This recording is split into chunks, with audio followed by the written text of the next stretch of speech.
ಓಂ ನಮೋ ಭಗವತೆ ವಾಸುದೇವಾಯ. ಓಂ ನಮೋ ಭಗವತೆ ವಾಸುದೇವಾಯ. ನಾರಾಯಣಂ ನಮಸ್ಕೃತ್ಯ ನರಂ ಚೈವ ನರೋತ್ತಮಂ ದೇವೀಂ ಸರಸ್ವತಿಂ ವ್ಯಾಸಂ ತತೋ ಜಯಾಮುದೀರಯೇ. ಶೃಣ್ವತಾಂ ಸ್ವಕತಃ ಕೃಷ್ಣ ಪುಣ್ಯಶ್ರವಣ ಕೀರ್ತನಃ. ಹೃದಯಂತಸ್ತು ಅಭದ್ರಾಣಿ ವಿದುನೋತಿ ಸುಹೃತ್ಸತಾಂ. ನಷ್ಟಪ್ರಾಯೇಷು ಅಭದ್ರೇಷು ನಿತ್ಯಂ ಭಾಗವತ ಸೇವಯಾ. ಭಗವತಿ ಉತ್ತಮ ಶ್ಲೋಕೆ ಭಕ್ತಿರ್ಭವತಿ ನೈಷ್ಟಕಿ. ಓಂ ಅಜ್ಞಾನತಿಮಿರಂಧಸ್ಯ ಜ್ಞಾನಾಂಜನಶಲಾಕಯಾ ಚಕ್ಷುರುನ್ಮಿಲಿತಂ ಯೇನ ತಸ್ಮೈ ಶ್ರೀ ಗುರುವೇ ನಮಃ. ನಮಾಯೋಂ ವಿಷ್ಣುಪದಾಯ ಕೃಷ್ಣಪೃಷ್ಠಾಯ ಭೂತಲೆ ಶ್ರೀಮತೆ ಜಯಪತಾಕ ಸ್ವಾಮಿನ್ನಿತಿ ನಾಮಿನೇ. ನಮಾಚಾರ್ಯ ಪಾದಾಯ ನಿತಾಯ ಕೃಪಪ್ರದಾಯಿನೇ ಗೌರಕತದಾಮದೇನಗರ ಗ್ರಾಮತಾರಿಣೇ.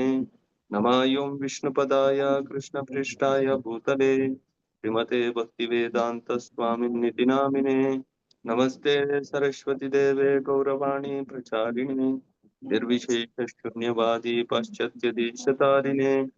ವಾಂಛಾಕಲ್ಪತರುಭಯಶ್ಚ ಕೃಪಾ ಸಿಂಧುಭ್ಯ ಏವ ಚ ಪತಿತನಾಂ ಪಾವನೇಭ್ಯೋ ವೈಷ್ಣವೇಭ್ಯೋ ನಮೋ ನಮಃ.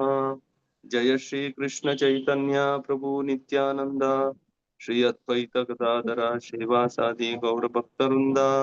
ಹರೇ ಕೃಷ್ಣ ಕೃಷ್ಣ ಕೃಷ್ಣ ಕೃಷ್ಣ ಹರೇ ಹರೇ ಹರೇ ರಾಮ ರಾಮ ರಾಮ ಹರೇ ಹರೇ.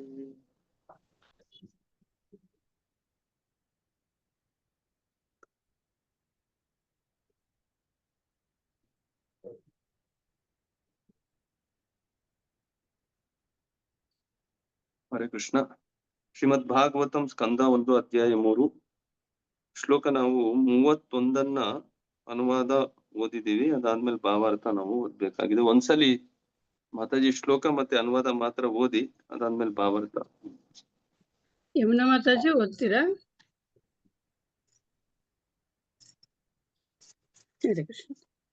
ಶ್ಲೋಕ 31. ಯತಾನವಸಿ ಮೇಘಾಘೋ ರೇಣುರ್ವಾ ಪಾರ್ಥಿವೋ ನಿಲೇ ಏವಂ ದ್ರಷ್ಟರಿ ದುಷ್ಯತ್ವಮಾ ರೋಪಿತಾಮ ಬುದ್ಧಿವಿ. ಅನುವಾದ ಓದಿ. ಅನುವಾದ ಓದ್ಲ? ಶ್ಲೋಕ ಓದಿ ಅನುವಾದ ಓದಿ. ಅನುವಾದ. ಗಾಳಿಯು ಮೋಡಗಳನ್ನು ಧೂಳನ್ನು ಆರಿಸಿಕೊಂಡು ಹೋಗುತ್ತದೆ, ಆದರೆ ಅಜ್ಞರು ಆಕಾಶವು ಮೇಘಾವೃತವೆಂದು ಗಾಳಿಯು ಬೆಳಕೆಂದು ಹೇಳುತ್ತಾರೆ. ಅದೇ ರೀತಿ ಅವರು ಚೇತನಾತ್ಮವನ್ನು ಭೌತಿಕವಾದ ದೇಹ ಕಲ್ಪನೆಯಲ್ಲಿ ಬಂಧಿಸಿರುತ್ತಾರೆ.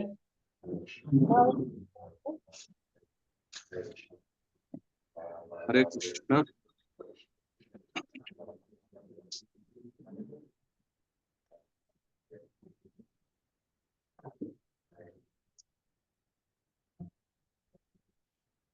ಇಲ್ಲಿ ಸೂತ ಗೋಸ್ವಾಮಿಗಳು ನಮಗೆ ಮತ್ತೆ ಭಗವಂತನನ್ನ ನಾವು ಯಾವ ತರ ಸಾಕ್ಷಾತ್ಕಾರ ಪಡ್ಕೋಬೇಕು ಅನ್ನೋದನ್ನ ಮತ್ತೆ ನಮ್ಗೆ ತಿಳುವಳಿಕೆ ಕೊಡ್ತಾ ಇದ್ದಾರೆ. ಹಿಂದಿನ ಶ್ಲೋಕದಲ್ಲೂ ಕೂಡ ನಾವು ನೋಡಿದ್ವಿ, ಭಗವಂತನ ಈ ಒಂದು ವಿಶ್ವರೂಪದಲ್ಲಿ, ವಿರಾಟ ರೂಪದಲ್ಲಿ ಏನ್ ಭಗವಂತನನ್ನ ನಾವು ಸಾಕ್ಷಾತ್ಕಾರ ಪಡ್ಕೋತೀವೋ ಅದು ಪ್ರಾರಂಭಿಕ ಅಂತ ಅಷ್ಟೇ.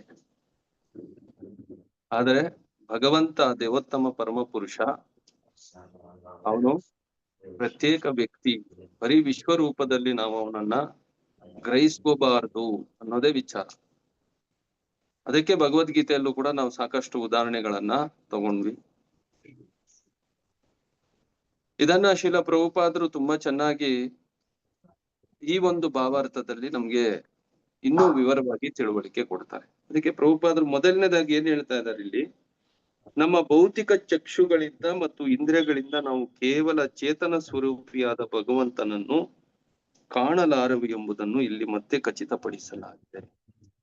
ಇಲ್ಲಿ ಸುತ ಗೋಸ್ವಾಮಿಗಳು ಗಾಳಿನ ಮತ್ತೆ ಆಕಾಶದ ಉದಾಹರಣೆ ಇಡ್ತಾ ಅವ್ರೇನ್ ಹೇಳ್ತಾ ಇದಾರೆ, ನಾವ್ ಅನ್ಕೊಂಡಿರೋ ತರ ಗಾಳಿಯಲ್ಲಿ ಧೂಳನ್ನು ಇಲ್ಲ, ನಾವ್ ಅನ್ಕೊಂಡಿರೋ ತರ ಆಕಾಶದಲ್ಲಿ ಏನಿಲ್ಲ, ನೀಲಿ ಬಣ್ಣನೂ ಇಲ್ಲ. ನಮಗೆ ಕಾಣ್ತಾ ಇರೋದೇನು, ಆಕಾಶ ಅಂದಿದ ತಕ್ಷಣ ನೀಲಿ ಬಣ್ಣ ಕಾಣ್ತಾ ಇದೆ. ಗಾಳಿ ಅಂದಿದ ತಕ್ಷಣ ಅದರಲ್ಲಿ ಧೂಳು ತುಂಬಿಕೊಂಡಿರೋದು ಮಾತ್ರ ನಾವು ನೋಡ್ತೀವಿ. ಆದ್ರೆ ಗಾಳಿಯಲ್ಲಿ ಯಾವ ತರ ಧೂಳು ಇಲ್ವೋ, ಆಕಾಶದಲ್ಲಿ ನೀಲಿ ಬಣ್ಣನೂ ಇಲ್ವೋ, ಅದೇ ಪ್ರಕಾರವಾಗಿ ಭಗವಂತನನ್ನ ನಮ್ಮ ಕಲ್ಪನೆಯಿಂದ ನಾವು ತಿಳುವಳಿಕೆ ಪಡೆಯೋದಕ್ಕೆ ಸಾಧ್ಯ ಇಲ್ಲ. ನಮ್ಮ ಇಂದ್ರಿಯಗಳಿಂದ, ನಮ್ಮ ಇಂದ್ರಿಯ ವಿಚಾರಗಳಿಂದ ನಾವ್ ಯಾವತ್ತೂ ಕೂಡ ಭಗವಂತನನ್ನ ಅರ್ಥ ಮಾಡೋದಿಕ್ಕೆ ಸಾಧ್ಯನೇ ಇಲ್ಲ. ಅದನ್ನೇ ಭಗವದ್ಗೀತೆ 7ನೇ ಅಧ್ಯಾಯ 25ನೇ ಶ್ಲೋಕದಲ್ಲಿ ಭಗವಂತ ಇನ್ನೊಂದ್ಸಲಿ ಸ್ಪಷ್ಟಪಡಿಸ್ತಾರೆ. ಮಾತಾಜಿ, ನೀವು 7ನೇ ಅಧ್ಯಾಯ 25ನೇ ಶ್ಲೋಕ ತಗೊಳ್ಳಿ.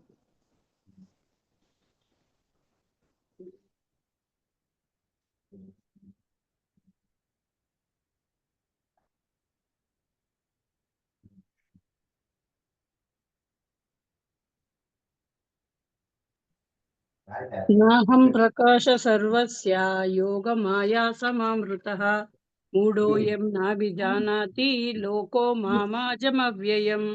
ಅನ್ನುವಾದ: ಮೂಢರಿಗೆ, ಬುದ್ಧಿಹೀನರಿಗೆ ನಾನು ಎಂದೂ ಕಾಣಿಸಿಕೊಳ್ಳುವುದಿಲ್ಲ. ಅವರ ಮಟ್ಟಿಗೆ ನಾನು ನನ್ನ ಅಂತರಂಗ ಶಕ್ತಿಯಿಂದ ಆವೃತನಾಗಿರುತ್ತೇನೆ. ಆದುದರಿಂದ ನನಗೆ ಹುಟ್ಟೂ ಇಲ್ಲ, ನಾನು ಅವ್ಯಯನು ಎಂದು ಅವರು ತಿಳಿಯರು. ಭಗವಂತ ಏನ್ ಹೇಳ್ತಾ ಇದ್ದಾರೆ? ಮೂಢರಿಗೆ, ಅಜ್ಞಾನಿಗಳಿಗೆ ನಾನು ಯಾವತ್ತೂ ಕೂಡ ನಾನು ಇರೋ ತರ ನಾನು ಯಾವತ್ತೂ ಕಾಣಿಸೋದೇ ಇಲ್ಲ. ಅವರು ಸಾಮಾನ್ಯವಾಗಿ ಮೂಢ ಜನ ಏನಂತ ವಿಚಾರ ಮಾಡ್ತಾರೆ. ಇವಾಗ ನಾನು ಅದನ್ನೇ ಹಿಂದಿನ ಶ್ಲೋಕದಲ್ಲೂ ಕೂಡ ಉದಾಹರಣೆ ತಗೊಂಡ್ವಿ. ಇವಾಗ ಯಶೋಧ ಮಾತೆ ಕೈಯಲ್ಲಿರೋ ಮಗುನ ನೋಡಿ ಇವನೇ ಸಕಲ ಅನಂತ ಕೋಟಿ ಬ್ರಹ್ಮಾಂಡಗಳಿಗೆ ಒಡೆಯ ಅಂತ ಸಾಮಾನ್ಯವಾಗಿ ಯಾರಿಗಾದ್ರೂ ಅರ್ಥ ಆಗತ್ತ ಅಂದ್ರೆ? ಖಂಡಿತವಾಗ್ಲೂ ಅರ್ಥ ಆಗಲ್ಲ. ಅದನ್ನ ಅರ್ಥ ಮಾಡಕ್ ಯಾರಿಂದನೂ ಸಾಧ್ಯ ಇಲ್ಲ. ಆದ್ರೆ ಭಗವಂತ ಮಾತ್ರ ತೋರ್ಸಿದಾಗ ಮಾತ್ರ ನಮ್ಗೆ ಗೊತ್ತಾಗತ್ತೆ. ಭಗವಂತನಿಗೆ ಯಶೋಧ ಮಾತೆಗೆ ಬಾಯಲ್ಲಿ ಅನಂತ ಕೋಟಿ ಬ್ರಹ್ಮಾಂಡಗಳನ್ನ ಅವನ ಬಾಯಲ್ಲೇ ತೋರ್ಸ್ಬಿಟ್ರು. ಅವನ ಉದರದಲ್ಲಿ ಎಲ್ಲ ಇದೆ ಅಂತ ತೋರ್ಸಿದ್ರು. ಅವಾಗ ಮಾತ್ರನೇ ಅರ್ಥ ಆಗೋದಕ್ಕೆ ಸಾಧ್ಯ ಆಗತ್ತೆ ಹೊರತು ನಾವ್ ಯಾವತ್ತೂ ಕೂಡ ಆ ಮಗುವನ್ನ ನಾವು ಯಾವತ್ತೂ ಕೂಡ ಇವನೇ ಭಗವಂತ ಅಂತ ಸ್ವೀಕರಿಸೋದಿಕ್ಕೆ ಇಲ್ಲ. ಎಲ್ಲಾ ಸೃಷ್ಟಿಗೆ, ಸರ್ವ ಕಾರಣಗಳಿಗೆ ಕಾರಣ ಅಂತ ಅರ್ಥ ಮಾಡೋದಕ್ಕೆ ಸಾಧ್ಯ ಇಲ್ಲ. ಕಾರಣ ಏನಂದ್ರೆ ಇಲ್ಲಿ ಭಗವಂತನೇ ಹೇಳ್ತಾ ಇರೋದು, ಯೋಗ ಮಾಯ ಏನಾಗಿದೆ, ಎಲ್ಲರನ್ನ ಆವರಿಸ್ಕೊಂಡಿದೆ. ನಮ್ಗೆ ಅರ್ಥ ಮಾಡೋದಿಕ್ಕೆ ಸಾಧ್ಯ ಇಲ್ದಿರೋ ತರ ಭಗವಂತನೇ ಆ ಒಂದು ಮಾಯನ ನಮ್ಮ ಮೇಲೆ ಏನ್ ಮಾಡಿದ್ದಾರೆ, ಆವರಣೆ ಮಾಡ್ಬಿಟ್ಟಿದ್ದಾರೆ. ಕಾರಣ ಏನಂದ್ರೆ ನಮ್ಮ ಇಚ್ಛೆ ಅದು. ಅದಕ್ಕೆ ಪ್ರಭುಪಾದರು ಆ ಭಾವಾರ್ಥದಲ್ಲಿ ಏನ್ ಹೇಳ್ತಾರಂದ್ರೆ, ಭಗವಂತನು ಎಲ್ಲರ ಮುಂದೆ ತನ್ನನ್ನು ವ್ಯಕ್ತಗೊಳಿಸುತ್ತಿಲ್ಲ, ಏಕೆಂದರೆ ಅವರು ಯೋಗ ಮಾಯೆಯಿಂದ ಆವೃತರಾಗಿರುತ್ತಾರೆ. ಮೂಢ ಜನರು ಭಗವಂತನ ಚೇತನ ಮತ್ತು ಶಾಶ್ವತ ಎಂದು ತಿಳಿಯಲಾರರು. ಮೂಢರಿಗೆ ಇದು ಯಾವತ್ತೂ ಅರ್ಥ ಆಗಲ್ಲ. ಅದಕ್ಕೆ ಪ್ರಭುಪಾದರು ಆ ಒಂದು ಭಾವಾರ್ಥದಲ್ಲಿ ಇನ್ನೊಂದು ವಿಚಾರ ಹೇಳ್ತಾರೆ. ಒಬ್ಬ ವ್ಯಕ್ತಿ ಸೂರ್ಯನನ್ನ ನೋಡ್ಬೇಕಂದ್ರೆ ಅವನಿಗೆ ಕಣ್ಣಿರ್ಬೇಕಲ್ವಾ? ಕಣ್ಣಿಲ್ದಿರ ಇರೋನು ಸೂರ್ಯನನ್ನ ಹೆಂಗ್ ನೋಡಕ್ಕಾಗತ್ತೆ? ಸೂರ್ಯ ಯಾರಿಗೆ ಕಾಣಿಸ್ತಾರೆ? ಕಣ್ಣಿರೋರ್ಗೆ ಕಾಣಿಸೋದು. ಕಣ್ಣಿಲ್ದಿರ ಇರೋರ್ಗೆ ಖಂಡಿತವಾಗ್ಲೂ ಸೂರ್ಯನನ್ನ ಅರ್ಥ ಮಾಡಕ್ಕೆ ಯಾವ ತರ ಸಾಧ್ಯ ಇಲ್ವೋ, ಅದೇ ಪ್ರಕಾರವಾಗಿ ಒಬ್ಬ ವ್ಯಕ್ತಿ ಆ ಒಂದು ದಿವ್ಯವಾಗಿರೋದು ಚಕ್ಷು ಇಲ್ದಿರ, ಕಣ್ಣಿಲ್ದಿರ ಭಗವಂತನನ್ನ ಯಾವತ್ತೂ ಕೂಡ ತಿಳುವಳಿಕೆ ಪಡೆಯೋದಿಕ್ಕೆ ಸಾಧ್ಯನೇ ಇಲ್ಲ. ಇನ್ನೊಂದು ಉದಾಹರಣೆ ಪ್ರಭುಪಾದ್ರೆ, ಇನ್ನೊಂದು ಏತೆ ಚಾಂಸ ಕಲಹ ನಾವ್ ಹಿಂದೆ ನೋಡಿದೀವಿ. 28ನೇ ಶ್ಲೋಕದಲ್ಲೂ ಕೂಡ ಪ್ರಭುಪಾದರು ಹೇಳ್ತಾರೆ, ಕೃಷ್ಣಸ್ತು ಭಗವಾನ್ ಸ್ವಯಂ, ಅವನೇ ಭಗವಂತ. ಆದ್ರೆ ಇದನ್ನ ಸಾಮಾನ್ಯವಾಗಿ ಒಬ್ಬ ವ್ಯಕ್ತಿಗೆ ಅರ್ಥ ಮಾಡೋದು ಕಷ್ಟ. ಅದಕ್ಕೆ ಇಲ್ಲಿ ಮತ್ತೆ ಸೂತ ಗೋಸ್ವಾಮಿಗಳು ಹೇಳ್ತಾ ಇದ್ದಾರೆ, ಈ ವಿಶ್ವರೂಪ ಮತ್ತೊಂದು ಏನ್ ನಾವು ನೋಡ್ತಾ ಇದೀವಿ, ಅದು ಒಂದ್ ಭಗವಂತನನ್ನ ಒಂದು ಪ್ರಾರಂಭದಲ್ಲಿರೋರ್ಗೆ ತಿಳುವಳಿಕೆ ಕೊಡೋದಕ್ ಮಾತ್ರನೇ ಹೊರತು ಅವನೇ ಭಗವಂತ. ಆ ವಸುದೇವ ದೇವಕಿಯ ಮಗನಾಗಿ ಯಾರು ಅವತಾರ ತಗೊಂಡಿದ್ದಾನೋ, ಆ ಯಶೋಧ ಮಾತೆ ಕೈಯಲ್ಲಿ ಯಾರು ಮಗುವಾಗಿ ಆಟ ಆಡ್ತಾ ಇದ್ದಾರೋ ಅವನೇ ಭಗವಂತ. ಅವನೇ ಸಕಲ ಅವತಾರಗಳಿಗೆ ಆದಿ ಮೂಲ ಆಗಿರೋನು. ಅವನನ್ನ ಬಿಟ್ಟು ಬೇರೆ ಯಾವುದು ಪರಮ ಸತ್ಯ ಇಲ್ಲ.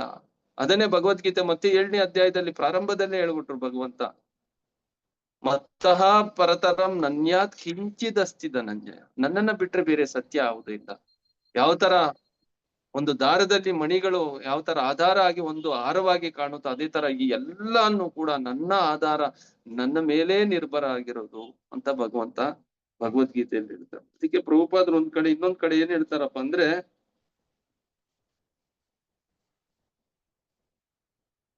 ಒಬ್ಬ ವ್ಯಕ್ತಿ ಕಪ್ಪು ಕನ್ನಡಕ ಹಾಕೊಂಡಿದ್ರೆ ಅವನಿಗೇನ್ ಕಾಣುತ್ತೆ? ಎಲ್ಲಾನು ಕಪ್ಪಾಗೆ ಕಾಣುತ್ತೆ.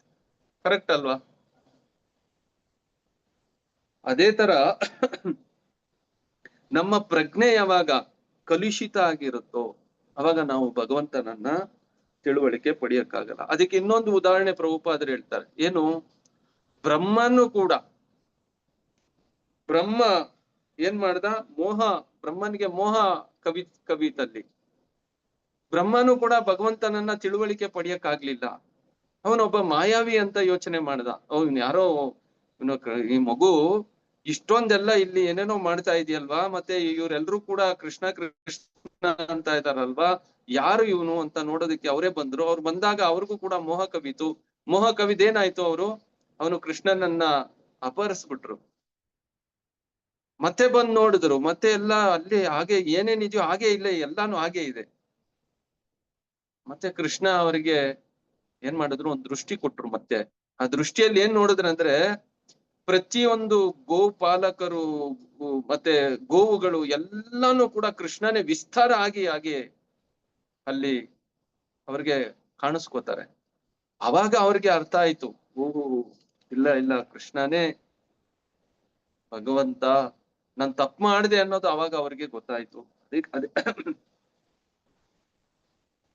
ಅದರಿಂದ ಇಲ್ಲಿ ಪ್ರಭುಪಾದರು ಏನ್ ಹೇಳ್ತಾ ಇದಾರೆ, ನಾವು ಒಂದು ಭೌತಿಕ ದೃಷ್ಟಿಕೋನದಿಂದ ಭಗವಂತನನ್ನ ಯಾವತ್ತೂ ಕೂಡ ಅರ್ಥ ಮಾಡೋದಿಕ್ಕೆ ಸಾಧ್ಯನೇ ಇಲ್ಲ.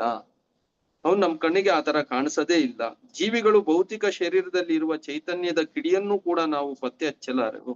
ನಾವು ಭಗವಂತನನ್ನ ಯಾಕೆ ನಾವು ಆತ್ಮ ಅಂತ ಹೇಳ್ತಾ ಇದೀವಲ್ಲ, ನಾವು ಆತ್ಮನಾದ್ರೂ ಯಾರಾದ್ರೂ ನೋಡಿದಾರ? ಈ ಚೈತನ್ಯ ಶಕ್ತಿ ಯಾವ ತರ ಈ ದೇಹದಲ್ಲಿ ಪ್ರಾಪ್ತಿ ಆಗ್ತಾ ಇದೆ? ಒಬ್ಬ ವ್ಯಕ್ತಿ ಹೆಂಗೆ ಜೀವಂತವಾಗಿರ್ಬೇಕಂದ್ರೆ ಎಲ್ಲ ಕೆಲ್ಸನ ಮಾಡ್ತಾ ಇದ್ದಾನೆ, ಅದಕ್ಕೆ ಮೂಲ ಕಾರಣ ಏನು? ಆ ಕಾರಣ ಯಾವುದು? ಅದನ್ನಾದ್ರೂ ಯಾರಾದ್ರೂ ಇಲ್ಲಿವರೆಗೂ ಯಾವುದೇ ವಿಜ್ಞಾನಿ ಕಂಡಿಡಿಯಕ್ ಸಾಧ್ಯ ಆಗಿದ್ಯಾ? ಇಲ್ಲ. ಯಾರು ಅದನ್ನ ತಿಳುವಳಿಕೆ ಪಡೆಯೋದಿಕ್ಕೆ ಸಾಧ್ಯ ಆಗಿಲ್ಲ. ಅದಕ್ಕೆ ಇಲ್ಲಿ ಪ್ರಭುಪಾದರು ಏನ್ ಹೇಳ್ತಾರೆ, ಜೀವಿಯ ದೇಹದ ಹೊರ ಆವರಣವನ್ನು ಅಥವಾ ಸೂಕ್ಷ್ಮವಾದ ಮನಸ್ಸನ್ನು ಮಾತ್ರ ನಾವು ಗಮನಿಸುತ್ತೇವೆ. ನಾವ್ ಯಾವ ತರ ದೇಹದ ಹೊರಗಡೆ ಇರೋದನ್ನ ಮಾತ್ರ ನಾವು ಗಮನ ಮಾಡ್ತಿದ್ದೀವಿ. ಈ ಜೀವ ಇದೆ ಅಂದ್ರೆ, ಈ ದೇಹ ಇದೆ ಅಂದ್ರೆ ದೇಹದಲ್ಲಿ ಏನೇನ್ ನೋಡ್ತಾ ಇದ್ದೀವಿ? ಹೊರ ಆವರಣ ಏನಿದೆಯಲ್ಲ, ಪಂಚಭೂತಗಳಿಂದ ನಿರ್ಮಾಣ ಆಗಿರೋದು, ಆಕಾಶ, ಗಾಳಿ, ಬೆಂಕಿ, ನೀರು ಮತ್ತೆ ಭೂಮಿ. ನಾವ್ ಇದನ್ನೇ ಪಂಚಭೂತಗಳನ್ನೇ ನೋಡ್ತಾ ಇದೀವಿ. ಮತ್ತೆ ಅದಕ್ಕೆ ನಾವು ಸ್ವಲ್ಪ ಇನ್ನೊಂಚೂರು ವಿಚಾರ ಮಾಡಿದಾಗ ಇದು ಪ್ರಾಣಿಗಳಲ್ಲಿ ಗೊತ್ತಾಗಲ್ಲ, ಆದ್ರೆ ಮನುಷ್ಯರಲ್ಲಿ ಬಂದಾಗ ಮಾತ್ರ ನಮ್ಗೆ ಅರ್ಥ ಆಗುತ್ತೆ. ನನ್ಗೆ ಬುದ್ಧಿ ಇದೆ, ನನ್ಗೆ ಒಂದ್ ಮನಸ್ಸೊಂದಿದೆ, ನನ್ಗೆ ಅಹಂಕಾರ ಅನ್ನೋದು ಒಂದಿದೆ, ನಾನು ಅನುಭವ ಮಾಡ್ತಾ ಇದ್ದೀನಿ. ಇಷ್ಟು ಮಾತ್ರನೇ ನಮ್ಗೆ ಅರ್ಥ ಆಗುತ್ತೆ. ಆದ್ರೆ ಹಿಂದ್ಗಡೆ ಏನಿದೆ ಅಂತ ಯಾರಿಗೂ ಕೂಡ ಏನೂ ಗೊತ್ತೇ ಆಗೋದಿಲ್ಲ. ಅದಕ್ಕೆ ಪ್ರಾರಂಭಿಕ ಆಗಿರೋ ವ್ಯಕ್ತಿಗಳಿಗೆ ಇಷ್ಟು ಮಾತ್ರನೇ ಅರ್ಥ ಮಾಡೋದಕ್ಕೆ ಭಗವಂತ ಒಂದು ಅವಕಾಶ ಕೊಡ್ತಾನೆ. ಅದ್ರ ಮುಖಾಂತರವಾಗಿನಾದ್ರೂ ನೀನು ನನ್ನ ಹತ್ರಕ್ ಬರ್ಬೋದು ಅನ್ನೋ ವಿಚಾರ ತಿಳುವಳಿಕೆ ಕೊಡೋದಕ್ಕಾಗಿ. ಅದಕ್ಕೆ ಇಲ್ಲಿ ಪ್ರಭುಪಾದರು ಏನ್ ಹೇಳ್ತಾ ಇದ್ರೆ ಮುಂದುವರ್ಸಿ, ಆದುದರಿಂದ ಸ್ಥೂಲಕಾಯವಾದ ಆಧಾರದ ಮೇಲೆ ಜೀವಿ ಇರುವನ್ನು ನಾವು ಒಪ್ಪಿಕೊಳ್ಳುತ್ತೇವೆ. ಅದೇ ರೀತಿಯಲ್ಲಿ ಭಗವಂತನನ್ನು ನಮ್ಮ ಭೌತಿಕ ಕಣ್ಣುಗಳಿಂದ ಅಥವಾ ಭೌತಿಕ ಇಂದ್ರಿಯಗಳಿಂದ ಗ್ರಹಿಸಲು ಬಯಸುವವರು ವಿರಾಟ ರೂಪ ಎಂದು ಕರೆಸಿಕೊಳ್ಳುವ ಭಗವಂತನ ಬಹಿರಂಗವಾದ ಮಹಾನ್ ರೂಪವನ್ನು ಕುರಿತು ಧ್ಯಾನಿಸುವುದು ಸೂಕ್ತವೆಂದು ಸಲಹೆ ನೀಡಲಾಗಿದೆ. ಅದರಿಂದ ಪ್ರಾರಂಭದಲ್ಲಿರೋರಿಗೆ ಈ ವಿಚಾರಗಳು ಗೊತ್ತಾಗಲ್ಲ. ಅದರಿಂದ ಭಗವಂತನ ಬಹಿರಂಗ ಆಗಿರುವಂತ ಈ ಒಂದು ವಿಶ್ವನ ನೋಡ್ಬಿಟ್ಟೆ ಏನ್ ಮಾಡ್ಬೇಕು? ಈ ಪ್ರಕೃತಿಯನ್ನೇ ನೋಡ್ಬಿಟ್ಟು ಏನ್ ಮಾಡ್ಬೇಕು? ಅದು ಭಗವಂತ ಅಂತ ಪ್ರಾರಂಭ ಮಾಡ್ಬೇಕು. ಅದೇ ಪ್ರಾರಂಭ ಅಷ್ಟೇ. ಆದ್ರೆ ಆ ಪ್ರಾರಂಭ ಅದೇ ಎಲ್ಲಾನು ಕೂಡ ಅಲ್ವೇ ಅಲ್ಲ. ಕಟ್ಟ ಕಡೆಗೆ ನಾವೆಲ್ಲಿಗೆ ಹೋಗ್ಬೇಕು? ಬ್ರಹ್ಮೇತಿ ಪರಮಾತ್ಮೇತಿ ಭಗವಾನ್ ಇತಿ ಶಬ್ದಯತೆ. ಅದು ಬ್ರಹ್ಮನ್ ನಿರಾಕಾರ ಸ್ವರೂಪ. ಈ ವಿಶ್ವರೂಪದಲ್ಲಿ ಭಗವಂತನ ಒಂದು ಎಲ್ಲ ಏನು ವೈವಿಧ್ಯತೆ, ಇಲ್ಲಿನೂ ಕೂಡ ವಿಶ್ವರೂಪ ಅಂದಿದ ತಕ್ಷಣ ಅಲ್ಲಿ ನಿರಾಕಾರ ಇಲ್ಲ. ಅಲ್ಲಿನೂ ಕೂಡ ಏನಿದೆ? ತುಂಬಾ ವೈವಿಧ್ಯತೆನೇ ಇದೆ. ಮರಗಳಿದೆ, ಗಿಡಗಳಿದೆ, ಆಕಾಶ ಇದೆ, ಆಕಾಶದಲ್ಲಿ ನೀಲಿ ಬಣ್ಣ ಇದೆ, ಈ ಕಡೆ ನದಿಗಳು ಹರಿತಾ ಇದೆ, ಆ ಕಡೆ ಬೆಟ್ಟಗಳಿದೆ. ಪ್ರಕೃತಿ ಅದ್ಭುತ ಆಗಿರೋದು, ಸೌಂದರ್ಯದಿಂದ ತುಂಬೋಗಿದೆ. ಇದನ್ನೆಲ್ಲ ಭಗವಂತನಿಗೆ ಏನ್ ಮಾಡ್ಬೇಕು ನಾವು? ಭಗವಂತನ ಸೃಷ್ಟಿ ಅನ್ನೋದು ಪ್ರಾರಂಭ. ಯಾರೋ ಇದಾರೆ ಇದರಿಂದಗಡೆ, ಇಷ್ಟೊಂದೆಲ್ಲ ವ್ಯವಸ್ಥಿತವಾಗಿ ನಡೀತಾ ಇದೆ ಅಂದ್ರೆ, ಇಷ್ಟು ರಮಣೀಯವಾಗಿ ಇದೆಲ್ಲ ಕಾಣಿಸ್ತಾ ಇದೆ ಅಂದ್ರೆ, ಇದ್ರ ಹಿಂದ್ಗಡೆ ಯಾರೋ. ಒಂದ್ ಪಾರ್ಕ್ಗೆ ಹೋಗ್ತೀವಿ, ಪಾರ್ಕ್ ಅಲ್ಲಿ ಸುಂದರವಾಗಿರೋದು ವ್ಯವಸ್ಥೆನ ನೋಡಿದಾಗ ನಾವು ಫಸ್ಟ್ ಯಾರನ್ನ ವಿಚಾರ ಮಾಡ್ತೀವಿ? ಓ, ಪಾರ್ಕ್ ತುಂಬಾ ಚೆನ್ನಾಗಿದೆ ಅಂತ ಯೋಚನೆ ಮಾಡ್ತೀವ? ಇಲ್ಲ ಯಾರನ್ನ ಯೋಚನೆ ಮಾಡ್ತೀವಿ? ಯಾರಪ್ಪ ಈ ಪಾರ್ಕ್ ಇಷ್ಟು ಚೆನ್ನಾಗಿ ವ್ಯವಸ್ಥೆ ಮಾಡಿದ್ದಾರೆ ಅಂತ. ಆ ವ್ಯವಸ್ಥಾಪಕರನ್ನ ನಾವ್ ಯಾವ ತರ ಯೋಚನೆ ಮಾಡ್ತೀವೋ ಆ ಪ್ರಕಾರವಾಗಿ ನಾವೇನ್ ಮಾಡ್ಬೇಕು? ಭಗವಂತನನ್ನ ನಾವು ಚಿಂತನೆ ಮಾಡ್ಬೇಕು. ಇದು ಪ್ರಾರಂಭ ಅಷ್ಟೇನೆ. ಅವ್ ಯಾರೋ ವ್ಯವಸ್ಥಾಪಕರು ಇದಾರೆ ಅಂದಿದ ತಕ್ಷಣ ನಾವು ಅಷ್ಟು ಚೆನ್ನಾಗಿ ಮಾಡಿರೋರ್ನ ಒಂದ್ಸಲಿ ನೋಡಿದ್ರೆ ಚೆನ್ನಾಗಿರುತ್ತೆ ಅನ್ಸುತ್ತಾ ಇಲ್ವಾ?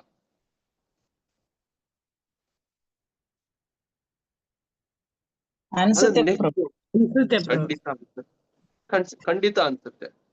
ಅವಾಗ ನಾವೇನ್ ಮಾಡ್ತೀವಿ? ಅವರನ್ನ ಹೋಗಿ ನೋಡ್ತೀವಿ, ಅವರನ್ನ ನಾವು ಧ್ಯಾನ ಮಾಡ್ತೀವಿ. ಇದನ್ನ ನಾವು ನೆಕ್ಸ್ಟ್ ಅವರನ್ನ ಧ್ಯಾನ ಮಾಡೋ ಪ್ರಕ್ರಿಯೆನ ಏನಂತ ಕರಿತೀವಿ ನಾವು? ಆ ಭಗವಂತ ಪರಮಾತ್ಮನನ್ನ ನಾವು ನೋಡೋ ತರ ಒಂದ್ ವ್ಯವಸ್ಥೆ ಆಗತ್ತೆ. ಇವಾಗ ಇಲ್ಲಿ ಸುಮ್ನೆ ಒಂದು ಕುರುಡು ಉದಾಹರಣೆ ನಾನು ನಿಮ್ಗೆ ಇಡ್ತಾ ಇದ್ದೀನಿ ಅಷ್ಟೇ. ಇದು ಪ್ರಭುಪಾದರು ಇದೇ ತರ ಹೇಳ್ತಾರೆ. ಒಂದು ಪಾರ್ಕ್ ಅನ್ನು ನೋಡಿದ್ವಿ, ಪಾರ್ಕ್ ಯಾರೋ ವ್ಯವಸ್ಥೆ ಮಾಡಿದ್ದಾರೆ ಅಂತವ್ರನ್ನ ನಾವು ವಿಚಾರ ಮಾಡ್ತೀವಿ. ಹೌದು, ಅವರನ್ನ ನೋಡೋದಕ್ಕೆ ಪ್ರಯತ್ನ ಪಟ್ಟಾಗ ಅವರನ್ನ ನೋಡ್ತೀವಿ. ಹೋಗಿ ಫಸ್ಟ್ ಯಾರನ್ನ ನೋಡ್ತೀವಿ? ಅಲ್ಲಿ ಮಾಡಿರುವಂತ ಕೆಲಸಗಾರರನ್ನ ನೋಡ್ತೀವಿ ನಾವು. ಕರೆಕ್ಟ್ ಅಲ್ವಾ? ಕೆಲಸ ಮಾಡಿರ್ತಾರೆ ಎಷ್ಟೋ ಜನ ಪಾರ್ಕ್ ವ್ಯವಸ್ಥೆ ಮಾಡ, ಅವ್ರ ಹತ್ರ ವಿಚಾರಿಸ್ತೀವಿ, ಯಾರಪ್ಪ ಇದು ಯಾರು ಮಾಡಿದ್ದು? ಅವಾಗ ಫಸ್ಟ್ ನಾವ್ ಮೆಚ್ಕೊಳೋದು ಯಾರನ್ನ? ಕೆಲಸಗಾರನ್ನ ಮೆಚ್ಕೋತೀವಿ ಫಸ್ಟ್. ಹೌದು, ಇವರೆಲ್ಲ ಇಷ್ಟೊಂದು ಕಷ್ಟಪಟ್ಟಿದ್ದಾರೆ. ಇವರೇ ಯಾರಪ್ಪ ಅಂದ್ರೆ ಇವರೆಲ್ಲ ದೇವತೆಗಳು.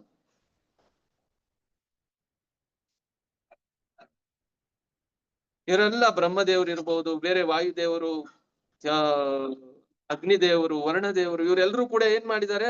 ಇದಕ್ಕೆ ಪೂರಕವಾಗಿ ವ್ಯವಸ್ಥೆ ಮಾಡೋದಕ್ಕೆ ಕೆಲಸ ಮಾಡಿ ಇಟ್ಟಿದ್ದಾರೆ ಇವರೆಲ್ಲರೂ ಕೂಡ.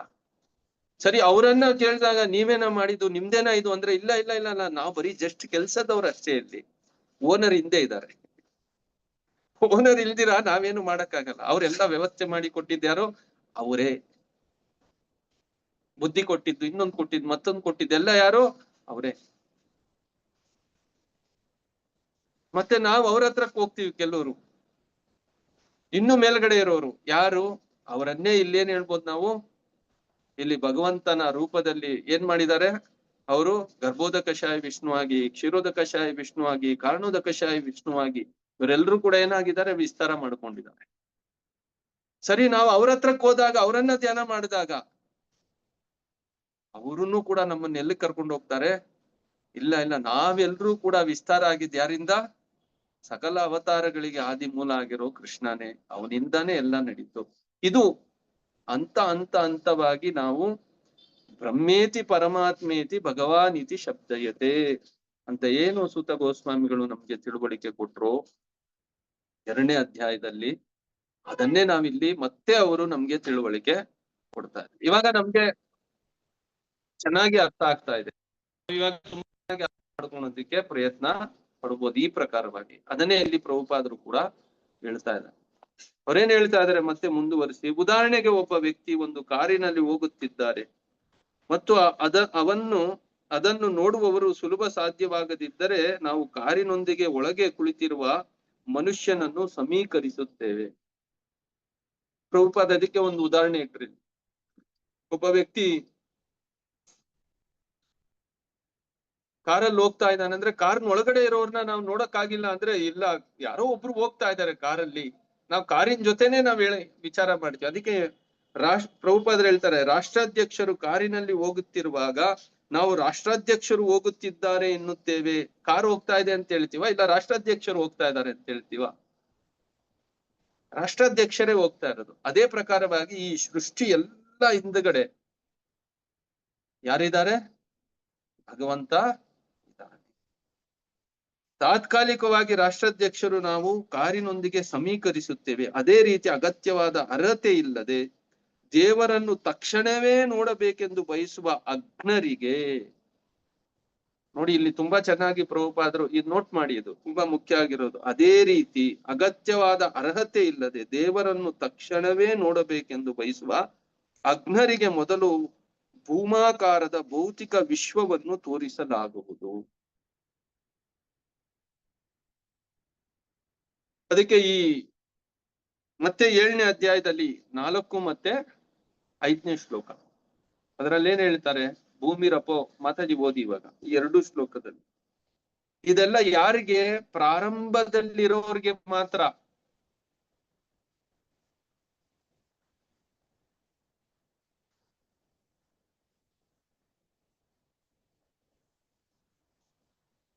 ಎಷ್ಟನೇ ಪ್ರಭು? 7ನೇದು. 7ನೇ ಅಧ್ಯಾಯ 4 ಮತ್ತೆ 5ನೇ ಶ್ಲೋಕ. ಭೂಮಿರಪನೋ ಭೂಮಿರ್ ಆಪೋ ಅನಲೋ ವಾಯು ಕಮ್ಮನೋ ಬುದ್ಧಿರೇವ. ಭೂಮಿರಪೋನಲೋ ವಾಯು ಕಮ್ಮನೋ ಬುದ್ಧಿರೇವಚ ಅಹಂಕಾರ ಇತಿ ಎಮ್ಮೆ ಭಿನ್ನ ಪ್ರಕೃತಿರಶ್ವದ. ಭೂಮಿ, ನೀರು, ಅಗ್ನಿ, ವಾಯು, ಆಕಾಶ, ಮನಸ್ಸು, ಬುದ್ಧಿ ಮತ್ತು ಅಹಂಕಾರ ಈ 8 ಶಕ್ತಿ ಪ್ರತ್ಯೇಕಗೊಂಡ ನನ್ನ ಭೌತಿಕ ಶಕ್ತಿಗಳಾಗಿದೆ. ಶ್ಲೋಕ 5. ಅಪರೇಯ ಮಿತಸ್ವಾನ್ಯಾಂ ಪ್ರಕೃತಿಂ ವಿದ್ಧಿ ಮೇ ಪರಾಂ ಜೀವಭೂತ ಮಹಾಬಾಹೋ ಯಯೇದಂ ಧಾರ್ಯತೆ ಜಗತ್.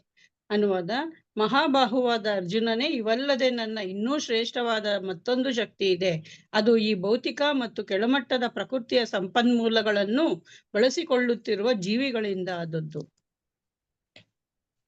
ಭಗವಂತ ಈ 2 ಶ್ಲೋಕದಲ್ಲಿ ಒಬ್ಬ ವ್ಯಕ್ತಿ ಪ್ರಾರಂಭದ ದೆಸೆಯಲ್ಲಿರೋನು ಯಾವ ತರ ನನ್ನನ್ನ ಅರ್ಥ ಮಾಡ್ಕೋಬಹುದು ಅನ್ನೋದನ್ನ ಇಲ್ಲಿ ತಿಳುವಳಿಕೆ ಕೊಡ್ತಾ ಇದ್ದಾರೆ. ಅವನು ಈ ಒಂದು ಪ್ರಕೃತಿನ ನೋಡ್ಬೇಕು. ಇದು ನನ್ನ ಭಿನ್ನ ಪ್ರಕೃತಿ ಅಷ್ಟದ 8 ನನ್ನ ಭಿನ್ನ ಪ್ರಕೃತಿ. ಭೂಮಿ, ನೀರು, ಅಗ್ನಿ, ಗಾಳಿ ಮತ್ತೆ ಆಕಾಶ, ಮತ್ತೆ ಮನಸ್ಸು, ಬುದ್ಧಿ ಮತ್ತೆ ಅಹಂಕಾರ. ಈ 8 ನನ್ನಿಂದನೇ ಉತ್ಪತ್ತಿ ಆಗಿರೋ ಭಿನ್ನ ಪ್ರಕೃತಿ ಇದು. ಇದನ್ನ ನೀನ್ ನೋಡು ಯಾವ ತರ ಕೆಲಸ ಮಾಡ್ತಾ ಇದೆ, ಎಷ್ಟು ಅದ್ಭುತವಾಗಿ ವ್ಯವಸ್ಥೆ ಆಗಿದೆ. ಇದನ್ನ ನೋಡು. ನಮ್ ದೇಹನೇ ನೋಡ್ಕೊಳೋಣ ನಾವು, ಬೇರೆ ಇನ್ನೆಲ್ಲೂ ಹೋಗೋದೇ ಬೇಡ. ಪ್ರಪಂಚ ನೋಡೋದೇನಿದೆ, ನಮ್ ದೇಹ ನೋಡ್ಕೊಳ್ಳಿ. ಎಂತ ಅದ್ಭುತ ಆಗಿರೋದು ವ್ಯವಸ್ಥೆ. ಕಣ್ಣಿದೆ, ಕಿವಿ ಇದೆ, ಕಣ್ಣಲ್ಲಿ ದೃಷ್ಟಿ ಇದೆ, ಕಿವಿಯಲ್ಲಿ ಶಬ್ದ ಇದೆ, ಮೂಗಲ್ಲಿ ವಾಸನೆ ಇದೆ, ನಾಲಿಗೆಯಲ್ಲಿ ರುಚಿ ಇದೆ. ಏನು ಅದ್ಭುತ ಆಗಿರೋದು ದೇಹ ಸೃಷ್ಟಿ ಮಾಡಿದ್ದಾರೆ ಭಗವಂತ. ಇಲ್ಲಿಂದಾನೇ ಅರ್ಥ ಆಗುತ್ತೆ, ಓಹೋ ಇದು ಸಾಮಾನ್ಯ ಇಲ್ಲ. ನಾನೇನಾದ್ರೂ ಇದನ್ನ ಮಾಡ್ಕೊಂಡ ಅಂದ್ರೆ ಇಲ್ಲ, ನನ್ನಿಂದ ಆಗಿಲ್ಲ. ನನ್ಗೆ ಒಂದ್ ದೇಹ ಈ ತರ ವ್ಯವಸ್ಥಿತವಾಗಿ ನನ್ಗೊಂದು ದೇಹ ಸಿಕ್ಕಿದೆ. ಇದರಲ್ಲಿ ರುಚಿ ನೋಡ್ತಾ ಇದ್ದೀನಿ, ಇದರಲ್ಲಿ ವಾಸನೆ ತಗೋತಾ ಇದ್ದೀನಿ, ಇದರಲ್ಲಿ ಸೌಂದರ್ಯನ ನಾನು ಅನುಭವ ಮಾಡ್ತಾ ಇದ್ದೀನಿ, ಶಬ್ದಗಳನ್ನ ನಾನು ಅನುಭವ ಮಾಡ್ತಾ ಇದ್ದೀನಿ. 1-2 ವಿಚಾರ ಇರೋದು ದೇಹದಲ್ಲೇ ಇಷ್ಟೊಂದು ಅದ್ಭುತ ವಿಚಾರ ಇದೆ. ಹಾಗಾದ್ರೆ ಇದನ್ನೆಲ್ಲ ಯಾರು ಮಾಡಿದ್ದು? ಒಂದ್ ಸಣ್ಣ 200 ಗ್ರಾಮ್ ಮೆದುಳು ಇಟ್ಟಿದ್ದಾನೆ ಭಗವಂತ. ಅದರಲ್ಲಿ ಎಷ್ಟೋ ಸೂಕ್ಷ್ಮ ಆಗಿರೋದು ಗ್ರಂಥಿಗಳು, ಆ ಒಂದು ನರಗಳನ್ನ ಇಟ್ಟಿದ್ದಾನೆ. ಆ ನರಗಳಲ್ಲಿ ಒಂದೊಂದು ಕೆಲಸ ಅದ್ಭುತವಾಗಿ ಮಾಡ್ತಾ ಇದೆ. ಒಂದು ಸಣ್ಣ ನರ ಅದರಲ್ಲಿ ಕಟ್ಟಾದ್ರೇನು ಕೂಡ ಒಂದ್ ಭಾಗ ನಿಂತೋಗುತ್ತೆ. ಈ ತರ ಎಲ್ಲ ಯಾರು ಡಿಸೈನ್ ಮಾಡಿದಿದೆಲ್ಲ? ಇದನ್ನ ನೋಡಿದ್ರೇನೆ ಇಷ್ಟೊಂದು ಅದ್ಭುತ ಅಂದ್ರೆ ಇನ್ನ ಭಗವಂತ ಅವನು ಇನ್ನೆಷ್ಟು ಅದ್ಭುತ ಆಗಿರ್ಬೇಕು. ಅದಕ್ಕೆ ಇಲ್ಲಿ ಪ್ರಭುಪಾದರು ಒಂದು ಉದಾಹರಣೆ ಇಟ್ರು. ಏನ್ ಉದಾಹರಣೆ ಹೇಳ್ತಾರಪ್ಪ ಅಂದ್ರೆ, ಅವ್ರು ಹೇಳ್ತಾರೆ, ಭಕ್ತಿಯಿಂದ ಶುದ್ಧರಾಗಿ ದೇವರನ್ನು ನಂಬದವರು ಅಥವಾ ಅವನಿಗೆ ಅರ್ಹತೆ ಇಲ್ಲದೆ ಆಧ್ಯಾತ್ಮಿಕ ದೃಷ್ಟಿಕೋನ ಬಯಸುವವರು ಮೊದಲು ಈ ಭೌತಿಕ ಪ್ರಕೃತಿಯ ಮಹತ್ವವನ್ನು, ಅದರ ನಿರ್ಲಜ್ಜತೆಯನ್ನು ಹಾಗೂ ಯಥಾರ್ಥವನ್ನು ತಿಳಿದುಕೊಳ್ಳಬೇಕು. ಎಷ್ಟು ಯಥಾರ್ಥವಾಗಿ ಈ ಜಗತ್ತು ವ್ಯವಸ್ಥಿತವಾಗಿ ಕೆಲಸ ಮಾಡ್ತಾ ಇದೆ ಅನ್ನೋದನ್ನ ಫಸ್ಟ್ ನಾವು ಅರ್ಥ ಮಾಡ್ಕೋಬೇಕಂತ. ಕರೆಕ್ಟ್ ಅಲ್ವಾ? ಶುದ್ಧತೆ ಇಲ್ಲ, ಇನ್ನು ಭಕ್ತಿಯಲ್ಲಿ ನಾವು ಮುಂದಕ್ಕೆ ಹೋಗಿಲ್ಲ ಅಂದಾಗ, ನೀವು ತೋರ್ಸ್ರಿ ಭಗವಂತನನ್ನ ತೋರ್ಸಿ ಅಂದಾಗ ಫಸ್ಟ್ ಇದನ್ನ ನೋಡ್ರಿ, ಆಮೇಲೆ ಭಗವಂತನ ನೋಡೋಣ. ಫಸ್ಟ್ ಇದನ್ನ ನೋಡಿ, ಫಸ್ಟ್ ಇದನ್ನ ಅರ್ಥ ಮಾಡಿ ನೀವು, ಆಮೇಲೆ ಭಗವಂತನ ನೋಡಕ್ ಹೋಗೋಣ. ಅದಕ್ಕೆ ಪ್ರಭುಪಾದರು ಒಂದು ಒಳ್ಳೆ ಉದಾಹರಣೆ ಇಟ್ರು. ಸೂರ್ಯ ಕಿರಣನ ಮೂಲಕ ನಮ್ಗೆ ಇವಾಗ ಬೆಳಿಗ್ಗೆ ಕತ್ಲಿದೆ ಅಂತ ಇಟ್ಕೊಳ್ಳಿ. ಕತ್ಲಿದ್ದಾಗ ಯಾರಾದ್ರೂ ಬಂದು ನಮ್ಗೆ ಸೂರ್ಯನ ತೋರಿಸಿ ಅಂದ್ರೆ ನಾವೇನ್ ಹೇಳ್ತೀವಿ? ಸ್ವಲ್ಪ ಟೈಮ್ ವೆಯ್ಟ್ ಮಾಡ್ರಿ, ಸ್ವಲ್ಪ ಸಮಯ. ಸ್ವಲ್ಪ ಸಮಯ ಆಗಿದ ತಕ್ಷಣ ಏನಾಗುತ್ತೆ, ಫಸ್ಟ್ ಸೂರ್ಯ ಬಂದ್ಬಿಡ್ತಾರ ಇದಕ್ಕಿದಂಗೆ. ಸೂರ್ಯನ ತೋರ್ಸಕ್ ಆಗತ್ತಾ? ಫಸ್ಟ್ ಏನ್ ತೋರಿಸ್ತೀವಿ ಅವ್ರಿಗೆ? ಕಿರಣ ಬರುತ್ತೆ, ಫಸ್ಟ್ ಬೆಳಕು, ಒಂದ್ ಸ್ವಲ್ಪ ಬೆಳಕು ಬರುತ್ತೆ. ಸ್ವಲ್ಪ ಬೆಳಕು ಬಂದಿದ ತಕ್ಷಣ ಅವಾಗ ನೋಡು, ಫಸ್ಟ್ ಬೆಳಕನ್ ನೋಡು. ಆಮೇಲೆ ಸ್ವಲ್ಪ ಸಮಯ ಆದ್ಮೇಲೆ ಏನಾಗುತ್ತೆ, ಸೂರ್ಯ ಉದಯ ಆಗ್ತಾರೆ. ಆವಾಗ ಮಾತ್ರ ನಾವೇನ್ ಮಾಡ್ಬೋದು, ಸೂರ್ಯನನ್ನ ದರ್ಶನ ಮಾಡ್ಬೋದು. ಅದೇ ಪ್ರಕಾರವಾಗಿ ಈ ಭೌತಿಕ ವಿಶ್ವರೂಪದ ಮುಖಾಂತರವಾಗಿ ಭಗವಂತನನ್ನ ಫಸ್ಟ್ ನಾವು ನೋಡ್ಬೇಕಾಗತ್ತೆ. ಅದಾದ್ಮೇಲೆ ನಾವು ಭಗವಂತನನ್ನ ಸಾಕ್ಷಾತ್ಕಾರ ಪಡ್ಕೋಬೇಕಾಗುತ್ತೆ. ಏಕಾಏಕಿ ಇದ್ದಕ್ಕಿದ್ದಂಗೆ ಸೂರ್ಯನ ಕತ್ಲಲ್ಲಿ ಬಂದ್ಬಿಟ್ಟು ಇದ್ದಕ್ಕಿದ್ದಂಗೆ ನನ್ಗೆ ಇವಾಗೆ ಸೂರ್ಯನ್ ತೋರಿಸ್ಬೇಕಂದ್ರೆ ಆಗಲ್ಲ. ಅದಕ್ಕೆ ಆಗಿರೋದು ಪ್ರೋಸೆಸ್ ಇದೆ. ಆ ಪ್ರೊಸೆಸ್ ಅಲ್ಲಿ ನಾವೇನ್ ಮಾಡ್ಬೇಕು, ನಾವ್ ಮುಂದಕ್ಕೆ ಹೋಗ್ಬೇಕು. ಅವಾಗ ಮಾತ್ರ ನಾವು ಭಗವಂತನನ್ನ ತಿಳುವಳಿಕೆ ಪಡೆಯೋದಿಕ್ಕೆ ಸಾಧ್ಯ ಆಗುತ್ತೆ.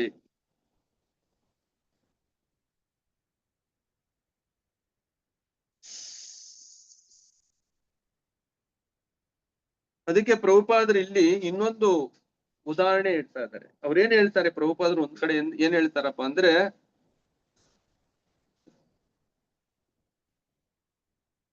ದೇವರನ್ನು ಯಥಾರ್ಥವಾಗಿ ನಾವು ಫಸ್ಟ್ ತಿಳುವಳಿಕೆ ಪಡಿಬೇಕಂದ್ರೆ ಆತನ ಶಕ್ತಿಗಳಿಗೆ ನಾವೇನ್ ಮಾಡ್ಬೇಕು, ಫಸ್ಟ್ ಅರ್ಥ ಮಾಡ್ಬೇಕು. ಅದಕ್ಕೆ ಅವ್ರು ಹೇಳ್ತಾರೆ, ನದಿ ಇದೆ, ನಾನು ಅವಾಗ್ಲೇ ಹೇಳಿದ್ನಲ್ಲ, ನದಿ ಇದೆ, ಬೆಟ್ಟ ಇದೆ, ಒಂದು ಅದ್ಭುತ ಪಾರ್ಕ್ ಅನ್ನ ನೋಡಿದಾಗ ನಮ್ಗೆ ಅದ್ರ ಹಿಂದ್ಗಡೆ ಒಬ್ಬ ವ್ಯಕ್ತಿ ಇದ್ದಾನೆ ಅಂತ ಅರ್ಥ ಆಗುತ್ತೆ. ಈ ಪ್ರಕಾರವಾಗಿನೇ ನಾವು ಭಗವಂತನನ್ನ ಅದಕ್ಕೆ ಫಸ್ಟ್ ನಾವು ಅವನ ಪಾದ ಅಂದ್ರೆ ಏನು, ಇದೆ ಪ್ರಕೃತಿ. ಅದಕ್ಕೆ ಇದನ್ನ ಏನ್ ಹೇಳ್ತಾ ಇದ್ದಾರೆ, ದೂರದಿಂದ ಈ ಪ್ರಕೃತಿ ಎಲ್ಲ ಎಲ್ಲಿದೆ ಅಂದ್ರೆ, ಈ ಸೃಷ್ಟಿ ಎಲ್ಲ ಎಲ್ಲಿದೆ ಅಂದ್ರೆ ಭಗವಂತನ ಪಾದದಲ್ಲೇ ಇದೆ. ಪಾದಕ್ಕೆ ನಾವು ಯಾವಾಗ ನಮಸ್ಕಾರ ಮಾಡ್ತೀವೋ ಅವಾಗ ಇದು ಪ್ರಾರಂಭ ಅಂತ ಹೇಳ್ತಾರೆ. ಈ ಭಗವಂತನನ್ನ ತಿಳುವಳಿಕೆ ಪಡೆಯೋದು ಅನ್ನೋದು, ಈ ವಿಶ್ವರೂಪದಿಂದ ತಿಳುವಳಿಕೆ ಪಡೆಯೋದು ಅನ್ನೋದು ಒಂದ್ ದ್ವಾರ ಅಷ್ಟೇ, ಅದು ಬಾಗ್ಲಷ್ಟೇ. ಅದು ಆ ಬಾಗಿಲಲ್ಲಿ ಪ್ರವೇಶ ಮಾಡ್ಬೇಕು. ಪ್ರವೇಶ ಮಾಡಿದ್ಮೇಲೆ ಅಲ್ಲಿ ಏನಾಗುತ್ತೆ, ವೈವಿಧ್ಯತೆ ನಮ್ಗೆ ಕಾಣುತ್ತೆ. ಇವಾಗ ಸೂರ್ಯ ಗ್ರಹಣ ಪ್ರವೇಶ ಮಾಡಿದ್ಮೇಲೆ ಗೊತ್ತಾಗತ್ತೆ, ಅಲ್ಲಿ ಸೂರ್ಯ ದೇವ ಇದ್ದಾನೆ, ಅಲ್ಲಿನೂ ಕೂಡ ವೈವಿಧ್ಯತೆ ಇದೆ, ಅಲ್ಲಿನೂ ಕೂಡ ಜೀವಿಗಳಿದ್ದಾರೆ. ಇಲ್ಲಿ ಯಾವ ತರ ಪಂಚಭೂತದಿಂದ ದೇಹ ನಿರ್ಮಾಣ ಆಗಿದೆಯೋ ಅದೇ ಪ್ರಕಾರವಾಗಿ ಅಲ್ಲಿ ಅಗ್ನಿಯಿಂದ ನಿರ್ಮಾಣ ಆಗಿರುವಂತ ದೇಹಗಳನ್ನ ನಾವು ಅಲ್ಲಿನೂ ಕೂಡ ನೋಡ್ಬೋದು. ಈ ತರ ಪ್ರತಿ ಒಂದರಲ್ಲೂ ಕೂಡ ನಾವು ಯಾವಾಗ ಒಳಗಡೆ ಪ್ರವೇಶ ಮಾಡ್ತೀವೋ ಅವಾಗ ಎಲ್ಲಾನು ಕೂಡ ನಮ್ಗೆ ಅರ್ಥ ಮಾಡೋದಿಕ್ಕೆ ಸಾಧ್ಯ ಆಗತ್ತೆ ಅನ್ನೋದೇ ಇಲ್ಲಿ ಪ್ರಭುಪಾದರು ಹೇಳ್ತಾ ಇದ್ದಾರೆ. ಅದಕ್ಕೆ ಇಲ್ಲಿ ಏನ್ ಹೇಳ್ತಾ ಇದ್ದಾರೆ, ಅಗ್ನರಿಗೆ ಮೊದಲು ಭೂಮಾಕಾರದ ಭೌತಿಕ ವಿಶ್ವವನ್ನು ತೋರಿಸಲಾಗುವುದು. ಭಗವಂತನು ಈ ವಿಶ್ವದ ಒಳಗೆ ಹೊರಗೆ ವ್ಯಾಪಿಸಿರುವನಾದರೂ ವಿಶ್ವವೇ ಭಗವಂತನ ಆಕಾರವೆಂದು ಹೇಳಲಾಗದು. ಅದರಿಂದ ಈ ವಿಶ್ವನೇ ಭಗವಂತ ಅಂತ ನಾವು ಇದು ತಾತ್ಕಾಲಿಕ ಆಗಿರೋದು, ಭಗವಂತ ಸೃಷ್ಟಿ ಮಾಡಿ ಕೊಟ್ಟಿರುವಂತ ಒಂದು ವ್ಯವಸ್ಥೆ ಅಷ್ಟೇ. ಅದನ್ನ ಅವನಿಂದನೇ ಬಂದಿದೆ. ಮತ್ತೆ ಅವನೇ ಇದೇ ಎಲ್ಲ. ಕೆಲವರು ಏನ್ ಹೇಳ್ತಾರೆ, ಇಲ್ಲ ನಾವು ಕೃಷ್ಣನನ್ನ ಒಪ್ಪಲ್ಲ, ನಾವು ಪ್ರಕೃತಿನ ಒಪ್ತೀವಿ, ನಾವು ಸೂರ್ಯನ್ಗೆ ಪೂಜೆ ಮಾಡ್ತೀವಿ, ಸೂರ್ಯನೇ ನಮ್ ಕಣ್ಣೆದುರುಗಡೆ ಕಾಣ್ತಾ ಇರೋ ದೇವ್ರು, ಈ ತರ ಎಲ್ಲ ವಿಚಾರ ಮಾಡ್ತಾರೆ. ಆದ್ರೆ ಇದೆಲ್ಲಾನು ಕೂಡ ಸ್ವಲ್ಪ ಸಮಯ ನಮ್ಗೆ ವ್ಯವಸ್ಥೆ ಮಾಡಿ ಕೊಟ್ಟಿರುವಂತ ವಿಚಾರನೆ ಹೊರತು ಅದೇ ಶಾಶ್ವತ ಅಲ್ಲ. ಅದನ್ನೇ ನಾವು ಆರಾಧನೆ ಮಾಡ್ಬೇಕನ್ನೋದು ಅಲ್ಲ. ನಾವು ಮತ್ತೆ ಮೂಲಕ್ಕೆ ಹೋಗ್ಬೇಕಾಗತ್ತೆ. ಅದನ್ನೇ ಭಾಗವತ ನಮ್ಗೆ ತಿಳುವಳಿಕೆ ಕೊಡ್ತಾ ಇರೋದು. ಅದಕ್ಕೆ ನಮ್ಮನ್ನ ಎಲ್ಲಿ ಕರ್ಕೊಂಡು ಹೋಗ್ತಾ ಇದೆ, ನೇರವಾಗಿ. ಯಾಕೆಂದ್ರೆ ಭೌತಿಕ ಜಗತ್ತಲ್ಲಿ ಮತ್ತೆ ಅದರಲ್ಲೂ ವಿಶೇಷವಾಗಿ ಕಲಿಯುಗದಲ್ಲಿ ಇರೋದ್ರಿಂದ, ನಮ್ಗೆ ಬುದ್ಧಿ ಕಡಿಮೆ ಇರೋದ್ರಿಂದ, ನಮ್ಮ ಪರಿಸ್ಥಿತಿ ಸರಿ ಇಲ್ದಿರ ಇರೋದ್ರಿಂದ ಭಾಗವತ ಏನ್ ಮಾಡ್ತಾ ಇದೆ, ಬೇರೆಲ್ಲ ವಿಚಾರಗಳ ಸ್ವಲ್ಪ ಭಾಗ ನಮ್ಗೆ ವರ್ಣನೆ ಕೊಟ್ಟು ನೇರವಾಗಿ ಭಗವಂತನ ಹತ್ರಕ್ಕೆ ಕರ್ಕೊಂಡು ಹೋಗ್ತಾ ಇದೆ. ಅದರಿಂದ ಸಕಲ ಅವತಾರಗಳಿಗೆ ಆದಿಮೂಲ ಆಗಿರೋದು ಯಾರು? ಕೃಷ್ಣನೇ. ಅವನನ್ನ ವ್ಯಕ್ತ ರೂಪದಲ್ಲಿ ಅವನೊಬ್ಬ ವ್ಯಕ್ತಿ ಮತ್ತು ಅವನು ಪ್ರತ್ಯೇಕವಾಗಿದ್ದಾನೆ. ಅದಕ್ಕೆ ಇಲ್ಲಿ ಏನ್ ಹೇಳ್ತಾ ಇದಾರೆ, ನನ್ನ ಪ್ರತ್ಯೇಕಗೊಂಡ ಭೌತಿಕ ಶಕ್ತಿ ಅಂತ ಹೇಳ್ತಾ ಇದಾರೆ. ನಾನು ಭೌತಿಕ ಶಕ್ತಿ ಎರಡು ಒಂದೇ ಅಂತ ಹೇಳ್ತಾ ಇಲ್ಲ. ನನ್ನಿಂದ ಪ್ರತ್ಯೇಕ ಆಗಿದೆ ಭೌತಿಕ ಶಕ್ತಿ, ಆದ್ರೆ ನಾನು ಪ್ರತ್ಯೇಕವಾಗೇ ಇದ್ದೀನಿ. ಅದನ್ನೇ ಈಶೋಪನಿಷತ್ತಲ್ಲಿ ಓಂ ಪೂರ್ಣಮದಂ ಪೂರ್ಣಮಿದಂ ಪೂರ್ಣಾತ್ ಪೂರ್ಣಮುದಚ್ಯತೆ ಪೂರ್ಣಸ್ಯ ಪೂರ್ಣಮಾದಾಯ ಪೂರ್ಣಮೇವಾವಶಿಷ್ಯತೆ. ಭಗವಂತ ಸಂಪೂರ್ಣ ಆಗಿರುವನು, ಅವನಿಂದ ಏನೇನೆಲ್ಲ ಬರ್ತಾ ಇದೆ ಅದನ್ನು ಕೂಡ ಸಂಪೂರ್ಣವಾಗಿ ಇರುತ್ತೆ. ಅವನು ಸಂಪೂರ್ಣ ಆಗಿರೋದ್ರಿಂದ, ಅವನು ಸಂಪೂರ್ಣ ವಸ್ತುಗಳನ್ನ ಸೃಷ್ಟಿ ಮಾಡ್ತಾ ಇರೋದ್ರಿಂದ ಮತ್ತೆ ಅವನು ಸಂಪೂರ್ಣವಾಗೇ ಉಳ್ಕೊಂಡಿರ್ತಾನೆ ಹೊರತು, ಇವಾಗ 1 ರೂಪಾಯಿಯಲ್ಲಿ 10 ಪೈಸಾ ತೆಗೆದ್ರೆ 90 ಪೈಸಾನೇ ಉಳ್ಕೊಳೋದು. 1 ರೂಪಾಯಿ ಅಂತ ಹೇಳಲ್ಲ ನಾವು, 90 ಪೈಸಾ ಅಂತ ಹೇಳ್ತೀವಿ. ಆದ್ರೆ ಭಗವಂತ ಆತರ ಅಲ್ಲ. ಭಗವಂತ ಏನು ಪೂರ್ಣ. ಅವನು 1 ರೂಪಾಯಿಯಿಂದ 1 ರೂಪಾಯಿ ತೆಗೆದ್ರೇನು ಅವನು 1 ರೂಪಾಯಿಯಾಗೆ ಉಳ್ಕೊಳ್ತಾನೆ. ಇದು ಭಗವಂತನಲ್ಲೂ ಮತ್ತೆ ಒಬ್ಬ ಸಾಮಾನ್ಯ ವ್ಯಕ್ತಿಯಲ್ಲಿರುವಂತದ್ದು ವ್ಯತ್ಯಾಸ ಇದು. ಅದಕ್ಕಾಗಿನೇ ಇಲ್ಲಿ ಏನ್ ಹೇಳ್ತಾ ಇದ್ದಾರೆ ಪ್ರಭುಪಾದರು, ಅವನು ಪ್ರತ್ಯೇಕವಾಗಿಯೇ ಇದ್ದಾನೆ ಆಕಾರವೆಂದು ಹಾಗೆ ಹೇಳಿದಾಗ ಆಕಾಶದಲ್ಲಿರುವ ಮೋಡಗಳು ಆ ಬಗ್ಗೆ ಆತನು ವಿಶ್ವದ ಒಳಗೆ ಹೊರಗೆ ವ್ಯಾಪಿಸಿರುವನಾದರೂ ವಿಶ್ವವೇ ಭಗವಂತನ ಆಕಾರವೆಂದು ಹೇಳಲಾಗದು. ಹಾಗೆಯೇ ಹೇಳಿದಾಗ ಆಕಾಶದಲ್ಲಿರುವ ಮೋಡಗಳ ಬಗ್ಗೆ ಮತ್ತು ಆಕಾಶದ ನೀಲಿಯ ಬಗ್ಗೆ ಇನ್ನೂ ವಿಶೇಷವಾದ ಮೆಚ್ಚುಗೆ ಹೊಂದಲು ಸಾಧ್ಯವಾಗುವುದು. ಆಕಾಶ ಮತ್ತು ನೀಲಿ ಬಣ್ಣ ಬೇರೆ ಬೇರೆ ಆದರೂ ನಾವು ಆಕಾಶದ ಬಣ್ಣ ನೀಲಿಯಿಂದಲೇ ಗ್ರಹಿಸುತ್ತದೆ. ಆದರೆ ಅದು ಅಜ್ಞರಿಗೆ ಮಾತ್ರ ಇರುವ ಸಾಮಾನ್ಯ ಕೃತಕ ಗ್ರಹಿಕೆ. ಅದರಿಂದ ಇಲ್ಲಿ ಏನ್ ಹೇಳ್ತಾ ಇದ್ದಾರೆ ಪ್ರಭುಪಾದರು, ಆಕಾಶದಲ್ಲಿ ನೀಲಿ ಇಲ್ಲ, ಆದ್ರೆ ಆಕಾಶನ ನೋಡ್ಬೇಕಂದ್ರೆ ನೀಲಿ ಬಣ್ಣ ಅಂತ ನಾವು ನೋಡ್ತೀವಲ್ಲ, ಅದು ಪ್ರಾರಂಭದ ದೆಸೆ ಹೊರತು ಅದೇ ಅಂತಿಮ ಅಲ್ಲ. ಅದೇ ಪ್ರಕಾರವಾಗಿ ಈ ವಿಶ್ವರೂಪದಲ್ಲಿ ಭಗವಂತ ಇದಾನೆ, ಆದ್ರೆ ಅದೇ ಅಂತಿಮ ಅಲ್ಲ. ಅದನ್ನ ನಾವು ಭಗವಂತನಿಂದ ಬಂದಿದ್ದು ಅಂದಾಗ ನಾವು ಮೆಚ್ಕೋತೀವಿ. ಇವಾಗ ನೀರಿನಲ್ಲಿ ಭಗವಂತ 10ನೇ ಅಧ್ಯಾಯದಲ್ಲಿ ವಿಭೂತಿ ಯೋಗದಲ್ಲಿ ಏನ್ ಹೇಳ್ತಾರೆ, ನೀರಿನಲ್ಲಿರೋದು ರುಚಿ ನಾನು ಅಂತ ಹೇಳ್ತಾರೆ. ಅವಾಗ ನೀರಿನಲ್ಲಿರೋದು ರುಚಿನ ನಾವು ಭಗವಂತ ಅಂತ ಹೇಳ್ಕೋಬೇಕಾ, ಇಲ್ಲ ಭಗವಂತನ ಶಕ್ತಿಯಿಂದ ಈ ತರ ರುಚಿ ಬಂದಿದೆ ಅಂತ ನಾವು ಸ್ವೀಕರಿಸ್ಬೇಕಾ? ಭಗವಂತ ಅಂತಾನೆ. ಭಗವಂತನಿಂದ ಬಂದಿರುವಂತ ಶಕ್ತಿಯಿಂದ ಏನಾಗಿದೆ, ಇದು ಅಷ್ಟು ರುಚಿ ಪ್ರಾಪ್ತಿ ಆಗಿದೆ. ಅದಕ್ಕೆ ಅವನಿಂದ ಇದು ಪ್ರಾಪ್ತಿ ಆಯ್ತೆ ಹೊರತು ಅಲ್ಲಿ ರುಚಿ ನೀರಿನಲ್ಲಿರೋದು ರುಚಿ ನಾನು. ನಾವ್ ಅವಾಗ ಏನ್ ಮಾಡ್ಬೇಕು, ನೀರ್ ಕುಡ್ದಾಗೆಲ್ಲ ಭಗವಂತನನ್ನ ಮೆಚ್ಕೋತಾ ಹೋಗ್ತೀವಿ, ಇಲ್ಲ ಅಂದ್ರೆ ನಮ್ಗೆ ಅರ್ಥ ಮಾಡೋದಿಕ್ಕೆ ಸಾಧ್ಯ ಇಲ್ಲ. ಆದರೆ ಇದೆಲ್ಲವನ್ನು ಬಿಟ್ಟು ಭಗವಂತ ಪ್ರತ್ಯೇಕವಾಗಿದ್ದಾನೆ, ಅವನಿಂದಾನೇ ಎಲ್ಲಾನು ಕೂಡ ಪ್ರಾಪ್ತಿ ಆಗಿದೆ ಅನ್ನೋದೇ ಒಟ್ಟಾರೆ ಆಗಿ ಇಲ್ಲಿ ನಮ್ಗೆ ತಿಳುವಳಿಕೆ ಕೊಡ್ತಾ ಇರೋದು ವಿಚಾರ. ನಾವು ಅದೇ ತರಾನೇ ಅರ್ಥ ಮಾಡ್ಕೋಬೇಕು. ಅವನು ಪ್ರತ್ಯೇಕ ವ್ಯಕ್ತಿ, ಅವನನ್ನ ಪ್ರತ್ಯೇಕವಾಗಿ ನಾವು ನೋಡ್ಬೇಕು. ಅದನ್ನ ನೋಡೋದಕ್ಕೆ ಏನು ನಮ್ಗೆ ತಿಳುವಳಿಕೆ ಬೇಕು, ಆ ತಿಳುವಳಿಕೆಗಳನ್ನ ಇಲ್ಲಿ ಸೂತ ಗೋಸ್ವಾಮಿಗಳು ಒಂದಾದ್ಮೇಲೆ ಇದನ್ನ ಕೊಡ್ತಾ ಹೋಗ್ತಾರೆ. ಇವಾಗ 32ನೇ ಶ್ಲೋಕದಲ್ಲಿ ನಾವು ನೋಡೋಣ. ಮಾತಾಜಿ ಓದ್ಬಿಟ್ಟು ಅನುವಾದ, ಪದ ಅರ್ಥ ಅನುವಾದ ಮಾತ್ರ ಓದಿ. ಯಮುನಾ ಮಾತಾಜಿ ಓದಿ. ಶ್ಲೋಕ 32. ಅತಃ ಪರಂ ಯಜ್ಞಂ ಮೂಢಾ ಗುಣಾನ್ವಿತಂ ಅದೃಷ್ಟ್ವಾ ಶ್ರುತ ವಸ್ತುತ್ವಾಸ್ತ ಜೀವೋ ಯತ್ ಪುನರ್ಭವಃ. ಪದಾರ್ಥ. ಅತಃ ಇದರ ಪರಂ ಆಚೆಗೆ, ಯತ್ ಯಾವ, ಅವ್ಯಕ್ತಂ ವ್ಯಕ್ತವಾಗದಿರುವ, ಅವ್ಯೂಢ ನಿಷ್ಕೃಷ್ಟವಾದ, ಆಕೃತಿರಹಿತವಾದ, ಗುಣಾನ್ವಿತಂ ಗುಣಗಳಿಂದ ಪ್ರಭಾವಿತಗೊಳ್ಳುವ, ಅದೃಷ್ಟ ಅಗೋಚರವಾದ, ಅಶ್ರುತ ಕೇಳದಿರುವ ವಸ್ತುತ್ವ ಆ ರೀತಿಯಾಗಿರುವುದರಿಂದ ಸಹ ಆ ಜೀವಿಯು ಯತ್ ಯಾವುದೋ ಅದು ಪುನಃ ಜನ್ಮ ತಾಳುತ್ತದೆ. ಅನುವಾದ. ಭಗವಂತನ ಆಕಾರದ ಬಗ್ಗೆ ಈ ಸ್ಥೂಲ ಕಲ್ಪನೆಯೇ ಅಲ್ಲದೆ ಸೂಕ್ಷ್ಮ ಕಲ್ಪನೆಯೂ ಇದೆ. ಈ ಸೂಕ್ಷ್ಮ ತತ್ವಕ್ಕೆ ಸಿದ್ಧ ಆಕಾರವಿಲ್ಲ. ಅದು ಕಣ್ಣಿಗೆ ಕಾಣುವುದಿಲ್ಲ, ಕಿವಿಗೆ ಕೇಳುವುದಿಲ್ಲ, ಅಭಿವ್ಯಕ್ತವಾಗುವುದಿಲ್ಲ.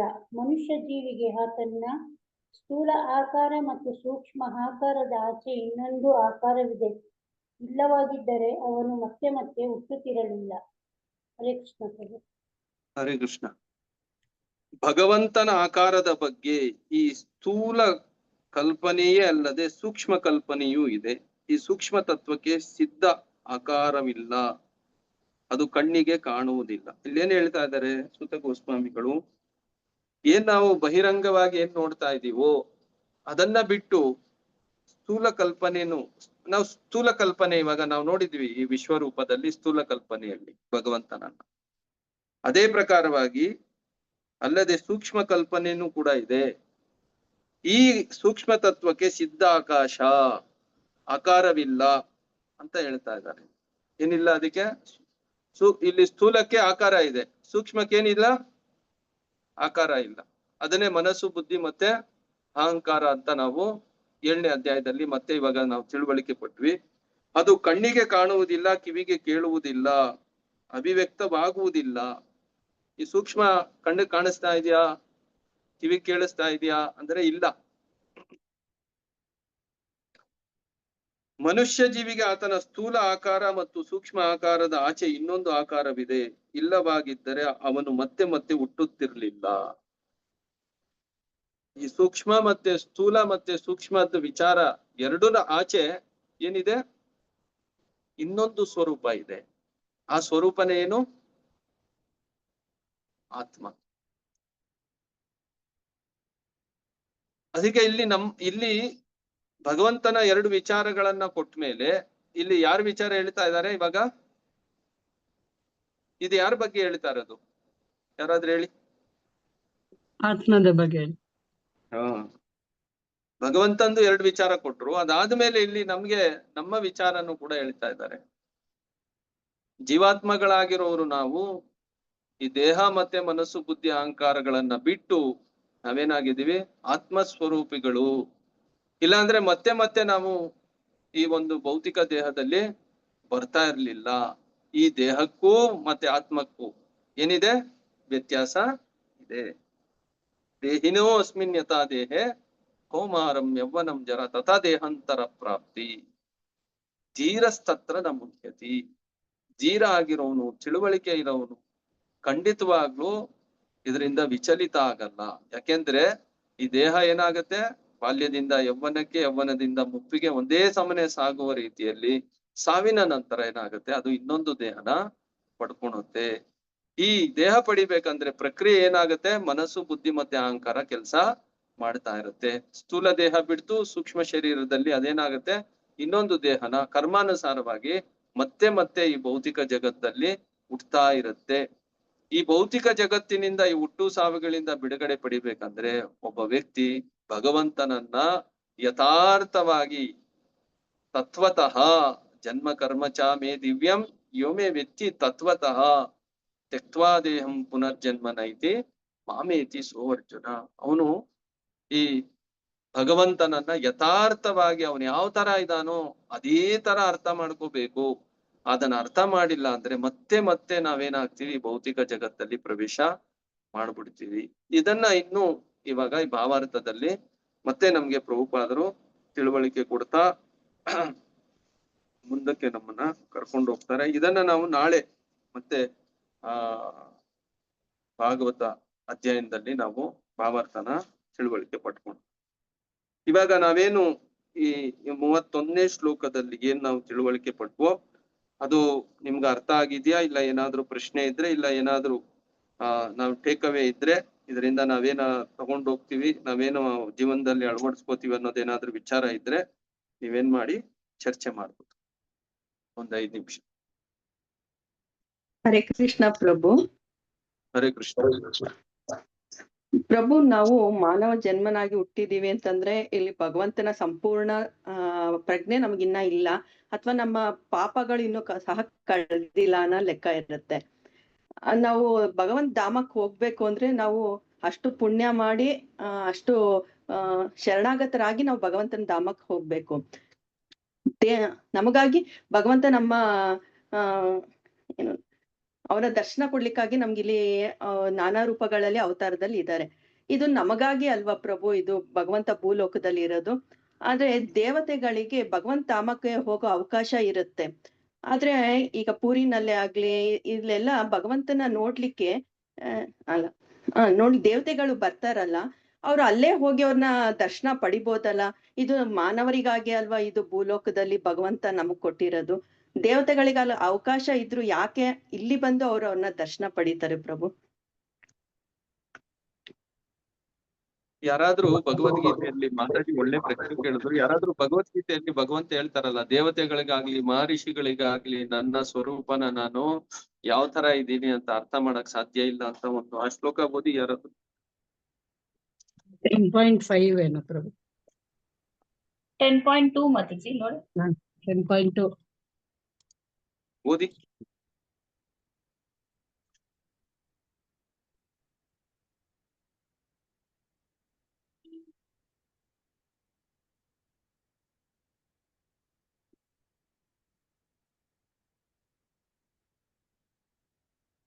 ನಮೇ ವಿದುಃ ಸುರಾಗಣ ಪ್ರಭವಂ ನ ಮಹರ್ಷಯ ಅಹಮಾರ್ತಿ ಹಿ ದೇವಾನಾಂ ಮಹರ್ಷೀಣಾಂ ಚ ಸರ್ವಶಃ. ಅನುವಾದ: ದೇವತೆಗಳಾಗಲಿ ಮಹರ್ಷಿಗಳಾಗಲಿ ತನ್ನ ಮೂಲವನ್ನಾಗಲಿ ಸಿರಿಗಳನ್ನಾಗಲಿ ಅರಿಯರು, ಏಕೆಂದರೆ ಎಲ್ಲಾ ರೀತಿಗಳಲ್ಲೂ ನಾನೇ ದೇವತೆಗಳಿಗೆ ಮತ್ತೆ ಮಹರ್ಷಿಗಳಿಗೆ ಮೂಲನು. ಮಾತಾಜಿ, ನಿಮ್ಮ ಪ್ರಶ್ನೆಗೆ ಇಲ್ಲಿ ಉತ್ತರ ಇದೆ.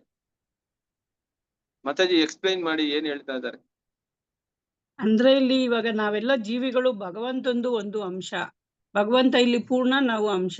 ಅಂಶ ಯಾವತ್ತಿದ್ರೂ ಪೂರ್ಣನನ್ನು ಅರ್ಥ ಮಾಡಿಕೊಳ್ಳೋದಕ್ಕೆ ಸಾಧ್ಯ ಇಲ್ಲ ಅಂತ ಹೇಳ್ತಾರೆ.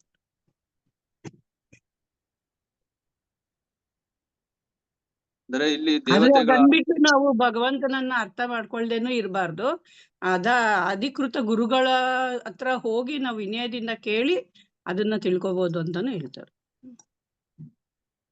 ಅದರಿಂದ ಇಲ್ಲಿ ಯಾವುದೇ ಲೋಕದಲ್ಲಿರ್ಲಿ ಮಾತಾಜಿ, ಯಾರೇ ಎಷ್ಟೇ ದೊಡ್ಡವರಾಗಿದ್ರೇನು ಕೂಡ ಅವರು ಭಗವಂತನ ಅನುಗ್ರಹದಿಂದ ಮಾತ್ರನೇ ಅವನನ್ನ ತಿಳುವಳಿಕೆ ಪಡಿಬೋದೇ ಹೊರತು ಅವ್ರಿಗೆ ಅಲ್ಲಿಂದಾನೇ ಎಲ್ಲಾನು ನೋಡೋದಕ್ಕೋ ಇಲ್ಲ ಅರ್ಹತೆ, ಅಂದ್ರೆ ನಾವು ಅಲ್ಲಿಂದಾನೇ ಭಗವಂತನನ್ನ ನೋಡ್ಬೋದು ಅನ್ನೋದೆಲ್ಲ ವಿಚಾರ ಇಲ್ಲಿ ಎಲ್ಲೂ ಹೇಳ್ತಾ ಇಲ್ಲ.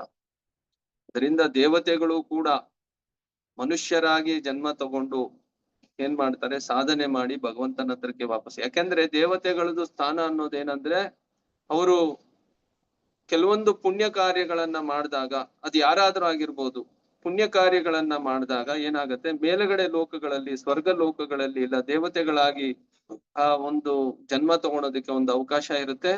ಅಲ್ಲಿ ಚೆನ್ನಾಗಿ ಅವರು ಈ ಒಂದು ಅದನ್ನು ಕೂಡ ಒಂಥರ ಏನಪ್ಪಾ ಅಂದ್ರೆ ಇಂದ್ರಿಯ ತೃಪ್ತಿನೇ ಅದನ್ನು ಕೂಡ.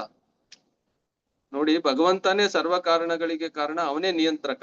ಆದ್ರೆ ಕೆಲವೊಂದ್ಸಲಿ ನಾವು ನಿಯಂತ್ರಣ ಮಾಡ್ಬೇಕು ಅನ್ನೋ ಇಚ್ಛೆ ಇರುತ್ತಲ್ವಾ, ಆ ಇಚ್ಛೆಗಳನ್ನ ಪೂರೈಸೋದಕ್ಕಾಗಿ ಕೆಲವೊಂದ್ಸಲಿ ಪುಣ್ಯ ಕಾರ್ಯಗಳನ್ನ ಮಾಡಿದಾಗ ದೇವತೆಗಳಾಗಿ ಇನ್ನೂ ಹೈಯರ್ ಸ್ಟೇಜ್ ಅಲ್ಲಿ, ಇವಾಗ ನೀವು ಪ್ರಧಾನ ಮಂತ್ರಿ ಆಗ್ಬೇಕು ಅಂತ ಇಚ್ಛೆ ಪಟ್ರೆ ನೀವೇನ್ ಮಾಡ್ಬೇಕಾಗತ್ತೆ? ಅದಕ್ಕಾಗಿ ಸ್ವಲ್ಪ ಕೆಲಸ ಮಾಡ್ಬೇಕಾಗತ್ತೆ. ಒಂದಲ್ಲ ಒಂದಿನ ನೀವು ಕೂಡ ಕೆಲಸ ಅದೇ ತರ ಮಾಡ್ತಾ ಹೋದ್ರೆ ಒಂದಿನ ಪ್ರಧಾನ ಮಂತ್ರಿ ಆಗ್ಬೋದು. ಏನ್ ಸಮಸ್ಯೆ ಏನಿಲ್ಲ. ಅದು ಇವರೇ ಪ್ರಧಾನ ಮಂತ್ರಿ ಆಗ್ಬೇಕನ್ನೋದೇನಿಲ್ಲ. ಆ ಪ್ರಕಾರವಾಗಿ ಕೆಲಸ ಮಾಡ್ತಾ ಅದನ್ನ ಅರ್ಹತೆ ಗಳಿಸ್ಕೊಂಡಾಗ ಒಬ್ಬ ವ್ಯಕ್ತಿ ಪ್ರಧಾನ ಮಂತ್ರಿ ಯಾವ ತರ ಆಗ್ಬೋದು, ಅದೇ ತರ ದೇವತೆಗಳು ಕೂಡ ಇದಾರೆ ಈ ಜಗತ್ತಲ್ಲಿ. ಅಷ್ಟೇನೆ ಹೊರತು ಬೇರೆ ಇನ್ನೇನು ಇಲ್ಲ ವ್ಯತ್ಯಾಸಗಳು. ಮೇಲ್ಗಡೆ ಪ್ರಧಾನ ಮಂತ್ರಿ ಆದಾಗ ಸೂಪರ್ ಪವರ್ ಆಗಿರ್ತೀರ ನೀವು, ಸ್ವಲ್ಪ ಶಕ್ತಿ ಜಾಸ್ತಿ ಇರುತ್ತೆ. ಒಬ್ಬ ಸಾಮಾನ್ಯ ವ್ಯಕ್ತಿಗೂ ಪ್ರಧಾನ ಮಂತ್ರಿಗೂ ತುಂಬಾ ವ್ಯತ್ಯಾಸ ಇರುತ್ತಲ್ಲ, ಅದೇ ಪ್ರಕಾರವಾಗಿ ದೇವತೆಗಳಿಗೆ ಮತ್ತೆ ಇಲ್ಲಿರೋ ವ್ಯಕ್ತಿಗಳಿಗೆ ತುಂಬಾ ವ್ಯತ್ಯಾಸ ಇರುತ್ತೆ. ಆದ್ರೆ ಅವರನ್ನು ಕೂಡ ಭೌತಿಕ ಇಚ್ಛೆಗಳನ್ನ ಪೂರೈಸೋದಕ್ಕಾಗಿನೇ ಈ ಜಗತ್ತಲ್ಲಿ ಏನ್ ಮಾಡ್ತಾ ಇದ್ದಾರೆ, ಪರಿಭ್ರಮಣೆ ಮಾಡ್ತಾ ಇದ್ದಾರೆ. ಕೆಲವೊಂದ್ಸಲಿ ಮೇಲ್ಗಡೆ ಲೋಕ, ಕೆಲವೊಂದ್ಸಲಿ ಕೆಳಗಡೆ ಲೋಕ. ಅದಕ್ಕೆ ಮತ್ತೆ ಭಗವಂತ ಏನ್ ಹೇಳ್ತಾ ಇರೋದು, ಆ ಬ್ರಹ್ಮ ಭುವರ್ಣ ಲೋಕಿ ಪುನರಾವರ್ತಿನೋ ಅರ್ಜುನ.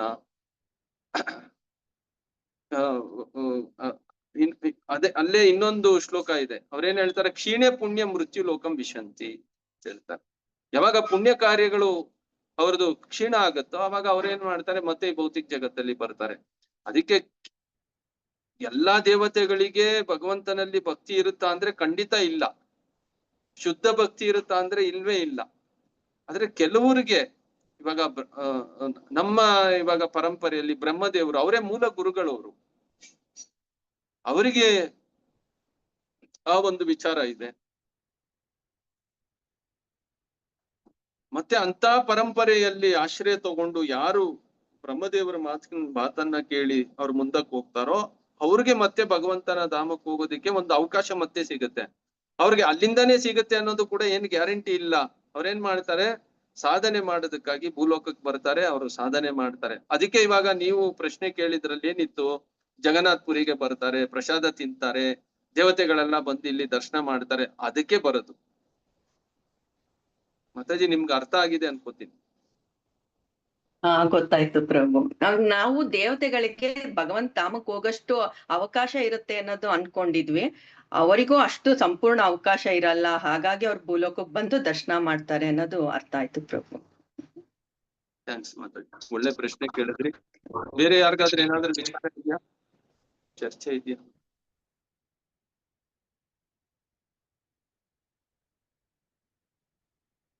ಹರೇ ಕೃಷ್ಣ ಪ್ರಭು.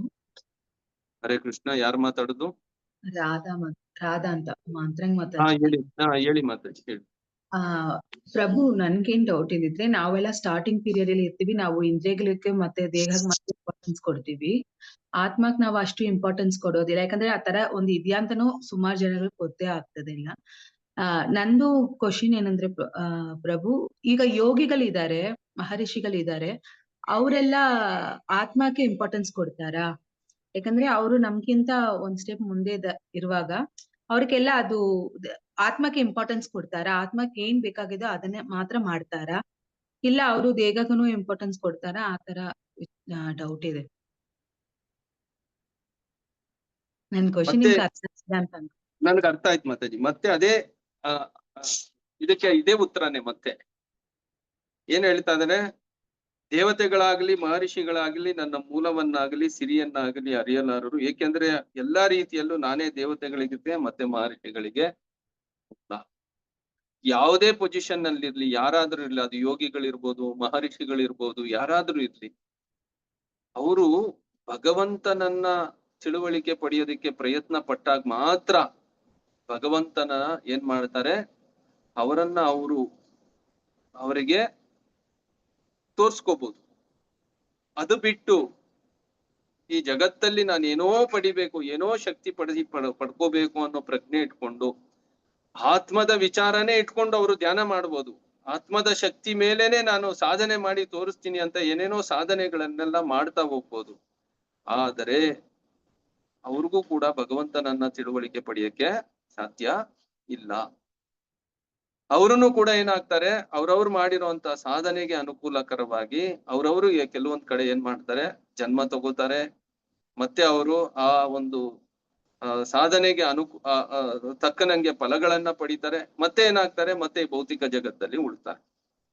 ಮತ್ತೆ ಇದೊಂದು ನಮ್ಗೆ ಅರ್ಥ ಆಗೋ ತರ ಏನೋ ಒಂದು ಉದಾಹರಣೆ ಹೇಳ್ಬೇಕಂದ್ರೆ ಇಷ್ಟೇ ಮಾತಾಡಿ. ಇವಾಗ ಒಬ್ಬ ವ್ಯಕ್ತಿ ತುಂಬಾ ಚೆನ್ನಾಗಿ ಸಂಪಾದನೆ ಮಾಡಿದ್ನು, ಕೋಟಿ ಹಣ ಗಳಿಸಿದ್ದಾರೆ ಅಂತ ಇಟ್ಕೊಳ್ಳಿ. ಅದು ಬ್ಯಾಂಕ್ ಅಲ್ಲಿ ಬ್ಯಾಲೆನ್ಸ್, ಅವ್ರಿಗೆ ಬ್ಯಾಂಕ್ ಅಲ್ಲಿ ಅದನ್ನ ಇಟ್ಟಿದ್ದಾರೆ. ಎಲ್ಲಿವರೆಗೂ ಆ ಒಂದು ಹಣ ನಾವು ಉಪಯೋಗಿಸ್ಬೋದು? ಕಷ್ಟಪಟ್ಟಿರೋ ಹಣ ಎಲ್ಲಿವರೆಗೂ ಉಪಯೋಗಿಸ್ಬೋದು? ಬ್ಯಾಂಕ್ ಅಲ್ಲಿ ಇರೋವರೆಗೂ ಉಪಯೋಗಿಸ್ಕೋಬಹುದು, ಇಲ್ಲಾಂದ್ರೆ ನಾವು ದೇಹದಲ್ಲಿರೋವರೆಗೂ ಉಪಯೋಗಿಸ್ಬೋದು. ಬ್ಯಾಂಕ್ ಅಲ್ಲಿ ಹಣ ಖಾಲಿ ಆಗಿದ ತಕ್ಷಣನೂ ನಮ್ಗೇನು ಸಿಗಲ್ಲ. ನಾವು ದೇಹದಿಂದ ಈ ದೇಹ ಬಿಟ್ಟ ಮೇಲೂ ಕೂಡ ನಮ್ಗೇನು ಬರಲ್ಲ.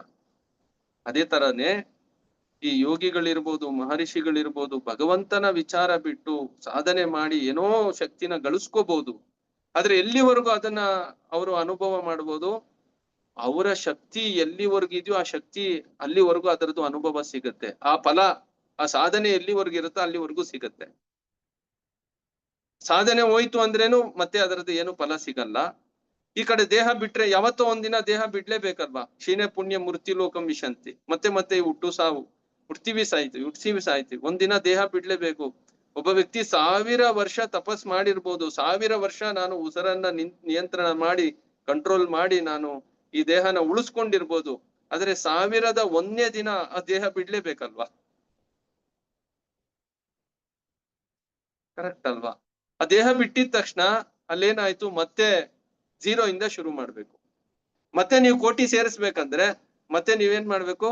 ಮತ್ತೆ ದುಡಿಬೇಕು, ಮತ್ತೆ ಕಷ್ಟ ಪಡ್ಬೇಕು. ಇದೇ ಪ್ರಕಾರವಾಗಿ ಇದನ್ನೇ ಇಲ್ಲೇನ್ ಹೇಳ್ತಾ ಇದ್ದಾರೆ, ಇದನ್ನ ಕರ್ಮಚಕ್ರ ಅಂತ ಕರೀತಾರೆ. ನಾವು ಕರ್ಮಾನುಸಾರವಾಗಿ ನಾವೇನ್ ಮಾಡ್ತಾ ಇದೀವಿ, ಈ ಹುಟ್ಟು ಸಾವಿನ ಚಕ್ರದಲ್ಲಿ ಸಿಕ್ಕಾಕೊಂಡು ಒದ್ದಾಡ್ತಾ ಇದೀವಿ. ಪ್ರತಿ ಸಲಿನೂ ಕೂಡ ಪೂರ್ಣ ಆಗೋದಿಕ್ಕೆ ಪ್ರಯತ್ನ ಪಡ್ತೀವಿ, ಸಕ್ಸಸ್ ಆಗೋದಿಕ್ಕೆ ಪ್ರಯತ್ನ ಪಡ್ತೀವಿ.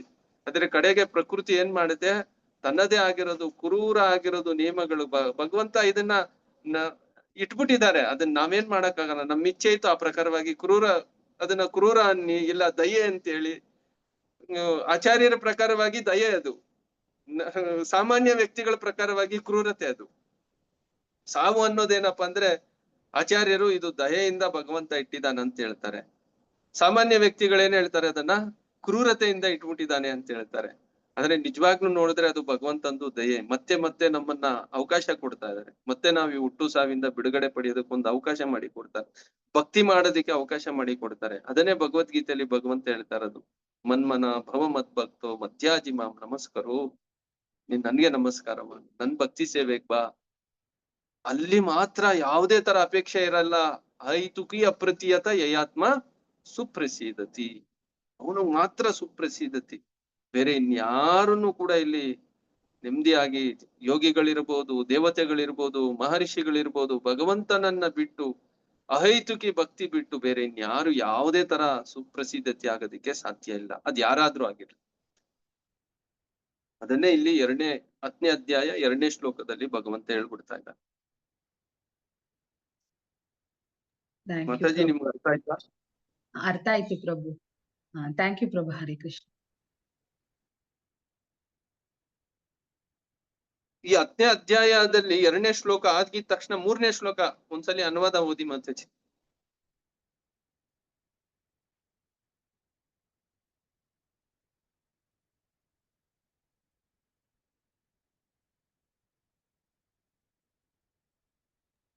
ಯಾರು ನನ್ನನ್ನು ಜನ್ಮವಿಲ್ಲದವನು, ಅನಾದಿ ಮತ್ತು ಎಲ್ಲಾ ಲೋಕಗಳ ಪರಮ ಪ್ರಭು ಎಂದು ಅರಿಯುತ್ತಾನೆಯೋ ಅವನು ಮಾತ್ರ ಮನುಷ್ಯರಲ್ಲಿ ಭ್ರಾಂತಿ ಇಲ್ಲದವನಾಗಿ ಎಲ್ಲಾ ಪಾಪಗಳಿಂದ ಬಿಡುಗಡೆ ಹೊಂದುತ್ತಾನೆ. ಭಗವಂತ ಇಲ್ಲೇನ್ ಹೇಳ್ತಾ ಇದಾರೆ, ಭಗವಂತನನ್ನ ಎಲ್ಲಿವರೆಗೂ ಒಬ್ಬ ವ್ಯಕ್ತಿ ತಿಳುವಳಿಕೆ ಪಡೆಯಲ್ವೋ ಅಲ್ಲಿವರೆಗೂ ಭ್ರಾಂತಿಯಲ್ಲೇ ಇರ್ತಾರೆ ಅವರು. ಅದ್ ದೇವತೆಗಳಿರ್ಬೋದು, ಯೋಗಿಗಳಿರ್ಬೋದು, ಸಾಮಾನ್ಯ ಮನುಷ್ಯ ಇರ್ಬೋದು, ಯಾರಾದ್ರೂ ಇರ್ಲಿ, ಅವರು ಭ್ರಮೆಯಲ್ಲಿ ಸಿಕ್ಕಾಕೊಂಡ್ಬಿಡ್ತಾರೆ. ಏನೋ ನಾವು ಸಾಧನೆ ಮಾಡ್ಬಿಡ್ತೀವಿ, ಏನೋ ನಾನು ದೊಡ್ಡವನ್ ಆಗ್ಬಿಡ್ತೀನಿ ಅನ್ನೋ ಭ್ರಮೆಯಲ್ಲಿ ಏನ್ ಮಾಡ್ತಾ ಇದಾರೆ, ಈ ಜಗತ್ತಲ್ಲಿ ಹೋರಾಟ ಮಾಡ್ತಾ ಇದಾರೆ. ಅದು ಆ ಭ್ರಮೆಯಲ್ಲಿ ಎಲ್ಲಿವರೆಗೂ ಇರ್ತಾನೋ ಅಲ್ಲಿವರೆಗೂ ಈ ಪಾಪ ಕಾರ್ಯಗಳು ನಡೀತಾನೇ ಇರುತ್ತೆ. ಇಲ್ಲ ಜೀವೇರ ಸ್ವರೂಪೇರ್ ನಿತ್ಯರ ಕೃಷ್ಣದಾಸ, ನಾನು ಕೃಷ್ಣನ್ಗೆ ದಾಸ ಆಗಿದ್ದೀನಿ, ಸೇವಕ ಆಗಿದ್ದೀನಿ ಅನ್ನೋದು ಒಬ್ಬ ವ್ಯಕ್ತಿಗೆ ಯಾವಾಗ ಗೊತ್ತಾಗುತ್ತೋ ಅವಾಗ ಅವನೇನ್ ಮಾಡ್ತಾನೆ, ಕೃಷ್ಣನ ಸೇವೆಗೆ ಬಂದ್ಬಿಡ್ತಾನೆ. ಅವಾಗ ಅಹಂಕಾರ ಅನ್ನೋದೇನಾಗತ್ತೆ, ಅಲ್ಲಿ ನಿಂತೋಗ್ಬಿಡುತ್ತೆ. ಅವನ ಇಂದ್ರಿಯ ತೃಪ್ತಿ, ಸ್ಯಾಟಿಸ್ಫ್ಯಾಕ್ಷನ್ ಏನಿದೆಯೋ ಅದನ್ನ ಅವನು ನಿಲ್ಲಿಸ್ಬಿಡ್ತಾನೆ. ಅವನು ಸೇವೆ ಮಾಡಲಿ ಶುರು ಮಾಡ್ಬಿಡ್ತಾನೆ. ಅದನ್ನೇ ಮಹಾಪ್ರಭು ಹೇಳಿದ್ದು, ಮತ್ತೆ ಅದನ್ನೇ ಪ್ರಭುಪಾದರು ಹೇಳ್ತಾ ಇರೋದು. ಅದಕ್ಕೆ ನಾವೇನ್ ಮಾಡ್ಬೇಕು, ಪ್ರತಿದಿನ 16 ಮಾಲೆ ಜಪ ಮಾಡ್ಲೇಬೇಕು. ಜಪ ಮಾಡ್ದಾಗ ಮಾತ್ರನೇ ನಮ್ಮ ಅಹಂಕಾರ ಏನಾಗುತ್ತೆ, ನಿಧಾನವಾಗಿ ನಾವ್ ಈ ಎಲ್ಲಾ ಉಪಾಧಿಗಳಿಂದ, ಭ್ರಮೆಯಿಂದ, ಭ್ರಾಂತಿಯಿಂದ ನಾವೆಲ್ಲ ಹೊರಗಡೆ ಬಂದ್ಬಿಡ್ತೀವಿ. ಇಲ್ಲ ಅಂದ್ರೆ ಆ ಭ್ರಮೆಯಲ್ಲೇ ಸುತ್ತಾ ಇರ್ತೀವಿ. ಥ್ಯಾಂಕ್ಸ್ ಮಾತಾಜಿ, ಒಳ್ಳೆ ಪ್ರಶ್ನೆ ಕೇಳಿದ್ರೆ. ನಾವು ಇಲ್ಲಿಗೆ ಈ ಒಂದು ಕಾರ್ಯಕ್ರಮ ನಿಲ್ಸೋಣ. ಶ್ರೀಮದ್ ಭಾಗವತಂ ಕಿ ಜೈ, ಜಗದ್ಗುರು ಶಿಲಪ್ರಭು ಕಿ ಜೈ. ಒಂದ್ಸಲ ಹರೇ ಕೃಷ್ಣ ಮಂತ್ರ ಹೇಳಿ ಕಾರ್ಯಕ್ರಮ ನಿಲ್ಸೋಣ. ನಾಳೆ ಬೆಳಿಗ್ಗೆ ಇಲ್ಲಿರೋರು ಎಷ್ಟು ಜನ ಇದ್ದಾರೋ ಅಷ್ಟೂ ಜನನು 5 ಗಂಟೆಗೆ ಜಪಕ್ ಬನ್ನಿ. ನಾವೆಲ್ಲರೂ ಒಟ್ಟಿಗೆ ಕೂತ್ಕೊಂಡು ಜಪ ಮಾಡೋಣ. ಹರೇ ಕೃಷ್ಣ ಹರೇ ಕೃಷ್ಣ ಕೃಷ್ಣ ಕೃಷ್ಣ ಹರೇ ರಾಮ ಹರೇ ರಾಮ ರಾಮ ರಾಮ ಹರೇ ಹರೇ. ಹರೇ ಕೃಷ್ಣ ಪ್ರಭುಜಿ, ಧನ್ಯವಾದಗಳು. ಹರೇ ಕೃಷ್ಣ. ನಾವ್ ನಿಮ್ಗೆಲ್ರಿಗೆ ಗೊತ್ತು, ದೇವಸ್ಥಾನದಲ್ಲಿ ಮಾಯಾಪುರ್ಗೆ ಯಾತ್ರೆ ಇದೆ. ನೀವು ಯಾತ್ರೆಗೆ ಆದಷ್ಟು ಬೇಗನೆ ಹೆಸರು ಕೊಡಿ. ಯಾಕೆಂದ್ರೆ ಅಲ್ಲಿ ರೂಮ್ಸು, ಅಲ್ಲಿ ಟ್ರೈನ್ ಟಿಕೆಟ್ ಎಲ್ಲ ಬುಕ್ ಮಾಡ್ಬೇಕಾಗತ್ತೆ. ತುಂಬಾ ಅದ್ಭುತ ಆಗಿರೋದು ಒಂದು ಯಾತ್ರೆ ಇರುತ್ತೆ. ಅಲ್ಲಿ ಹೋಗಿ ನಾವು ಕುತ್ಕೊಂಡು ಜಪ ಮಾಡೋದಿರ್ಬೋದು. ಯಾಕಂದ್ರೆ ಮಹಾಪ್ರಭು ಅವತಾರ ತಗೊಂಡಿದ್ದು ಸ್ಥಳ ಅದು. ಮತ್ತೆ ನವದ್ವೀಪಗಳು, ಗಂಗೆ ನವದ್ವೀಪಗಳಲ್ಲಿ ಹರಿಯುತ್ತಲ್ಲಿ. ಆ ನವದ್ವೀಪಗಳಲ್ಲಿ ಭಗವಂತ ಚೈತನ್ಯ ಮಹಾಪ್ರಭು ಮತ್ತೆ ನಿತ್ಯಾನಂದ ಪ್ರಭುಗಳು ಮತ್ತೆ ಪಂಚತತ್ವ ವಿಶೇಷವಾಗಿ ಲೀಲೆಗಳು ಮಾಡಿರುವಂತ ಸ್ಥಳ. ಅವರ ಕೃಪೆಯಿಂದಾನೇ ನಾವೆಲ್ಲರೂ ಕೂಡ ಹರೇ ಕೃಷ್ಣ ಮಂತ್ರ ಜಪ ಮಾಡ್ತಾ ಇರೋದು. ಅದರಿಂದ ಅಂತ ಸ್ಥಳಕ್ಕೆ ಹೋಗಿ, ವೃಂದಾವನ ಬೇರೆ ಅಲ್ಲ, ನವದ್ವೀಪ ಬೇರೆ ಅಲ್ಲ ಅಂತ ಆಚಾರ್ಯರು ನಮ್ಗೆ ತಿಳುವಳಿಕೆ ಕೊಡ್ತಾರೆ, ಶಾಸ್ತ್ರದಲ್ಲಿ ಹೇಳಿದೆ. ಅದರಿಂದ ಆದಷ್ಟು ಬೇಗನೆ ಎಲ್ರು ಹೆಸರು ಕೊಟ್ರೆ ನಾವು ಅಲ್ಲಿಗೆ ಹೋಗಿ ಸ್ವಲ್ಪ ಸಾಧನೆ ಮಾಡ್ಕೊಂಡು, ಯಾಕಂದ್ರೆ ಮನುಷ್ಯ ಜನ್ಮ ಸಿಕ್ಕಿರೋದೇ ದುರ್ಲಭ. ಅಂತದ್ರಲ್ಲಿ ನಾವೆಲ್ಲ ಹೋಗಿ ಕುತ್ಕೊಂಡು ಸಾಧನೆ ಮಾಡಿ ನಾವು ನಮ್ಮ ಮನುಷ್ಯ ಜೀವನನ ಪರಿಪೂರ್ಣತೆ ಗಳಿಸೋದಿಕ್ಕೆ, ಇದೆಲ್ಲ ನಾವೇನ್ ವ್ಯವಸ್ಥೆ ಮಾಡಿಲ್ಲ, ಭಗವಂತ ಮಾಡಿ ಕೊಟ್ಟಿದ್ದಾರೆ, ಆಚಾರ್ಯರು ಮಾಡಿ ಕೊಟ್ಟಿದ್ದಾರೆ. ಅದನ್ನ ನಾವೆಲ್ಲರೂ ಕೂಡ ಆ ಒಂದು ಅವಕಾಶನ ನಾವು ಚೆನ್ನಾಗಿ ಉಪಯೋಗಿಸ್ಕೋಬೇಕಷ್ಟೇ ಇವಾಗ. ಹರೇ ಕೃಷ್ಣ. ಎಲ್ರಿಗೂ. ಹರೇ ಹರೇ ಕೃಷ್ಣ. ಹರೇ ಕೃಷ್ಣ.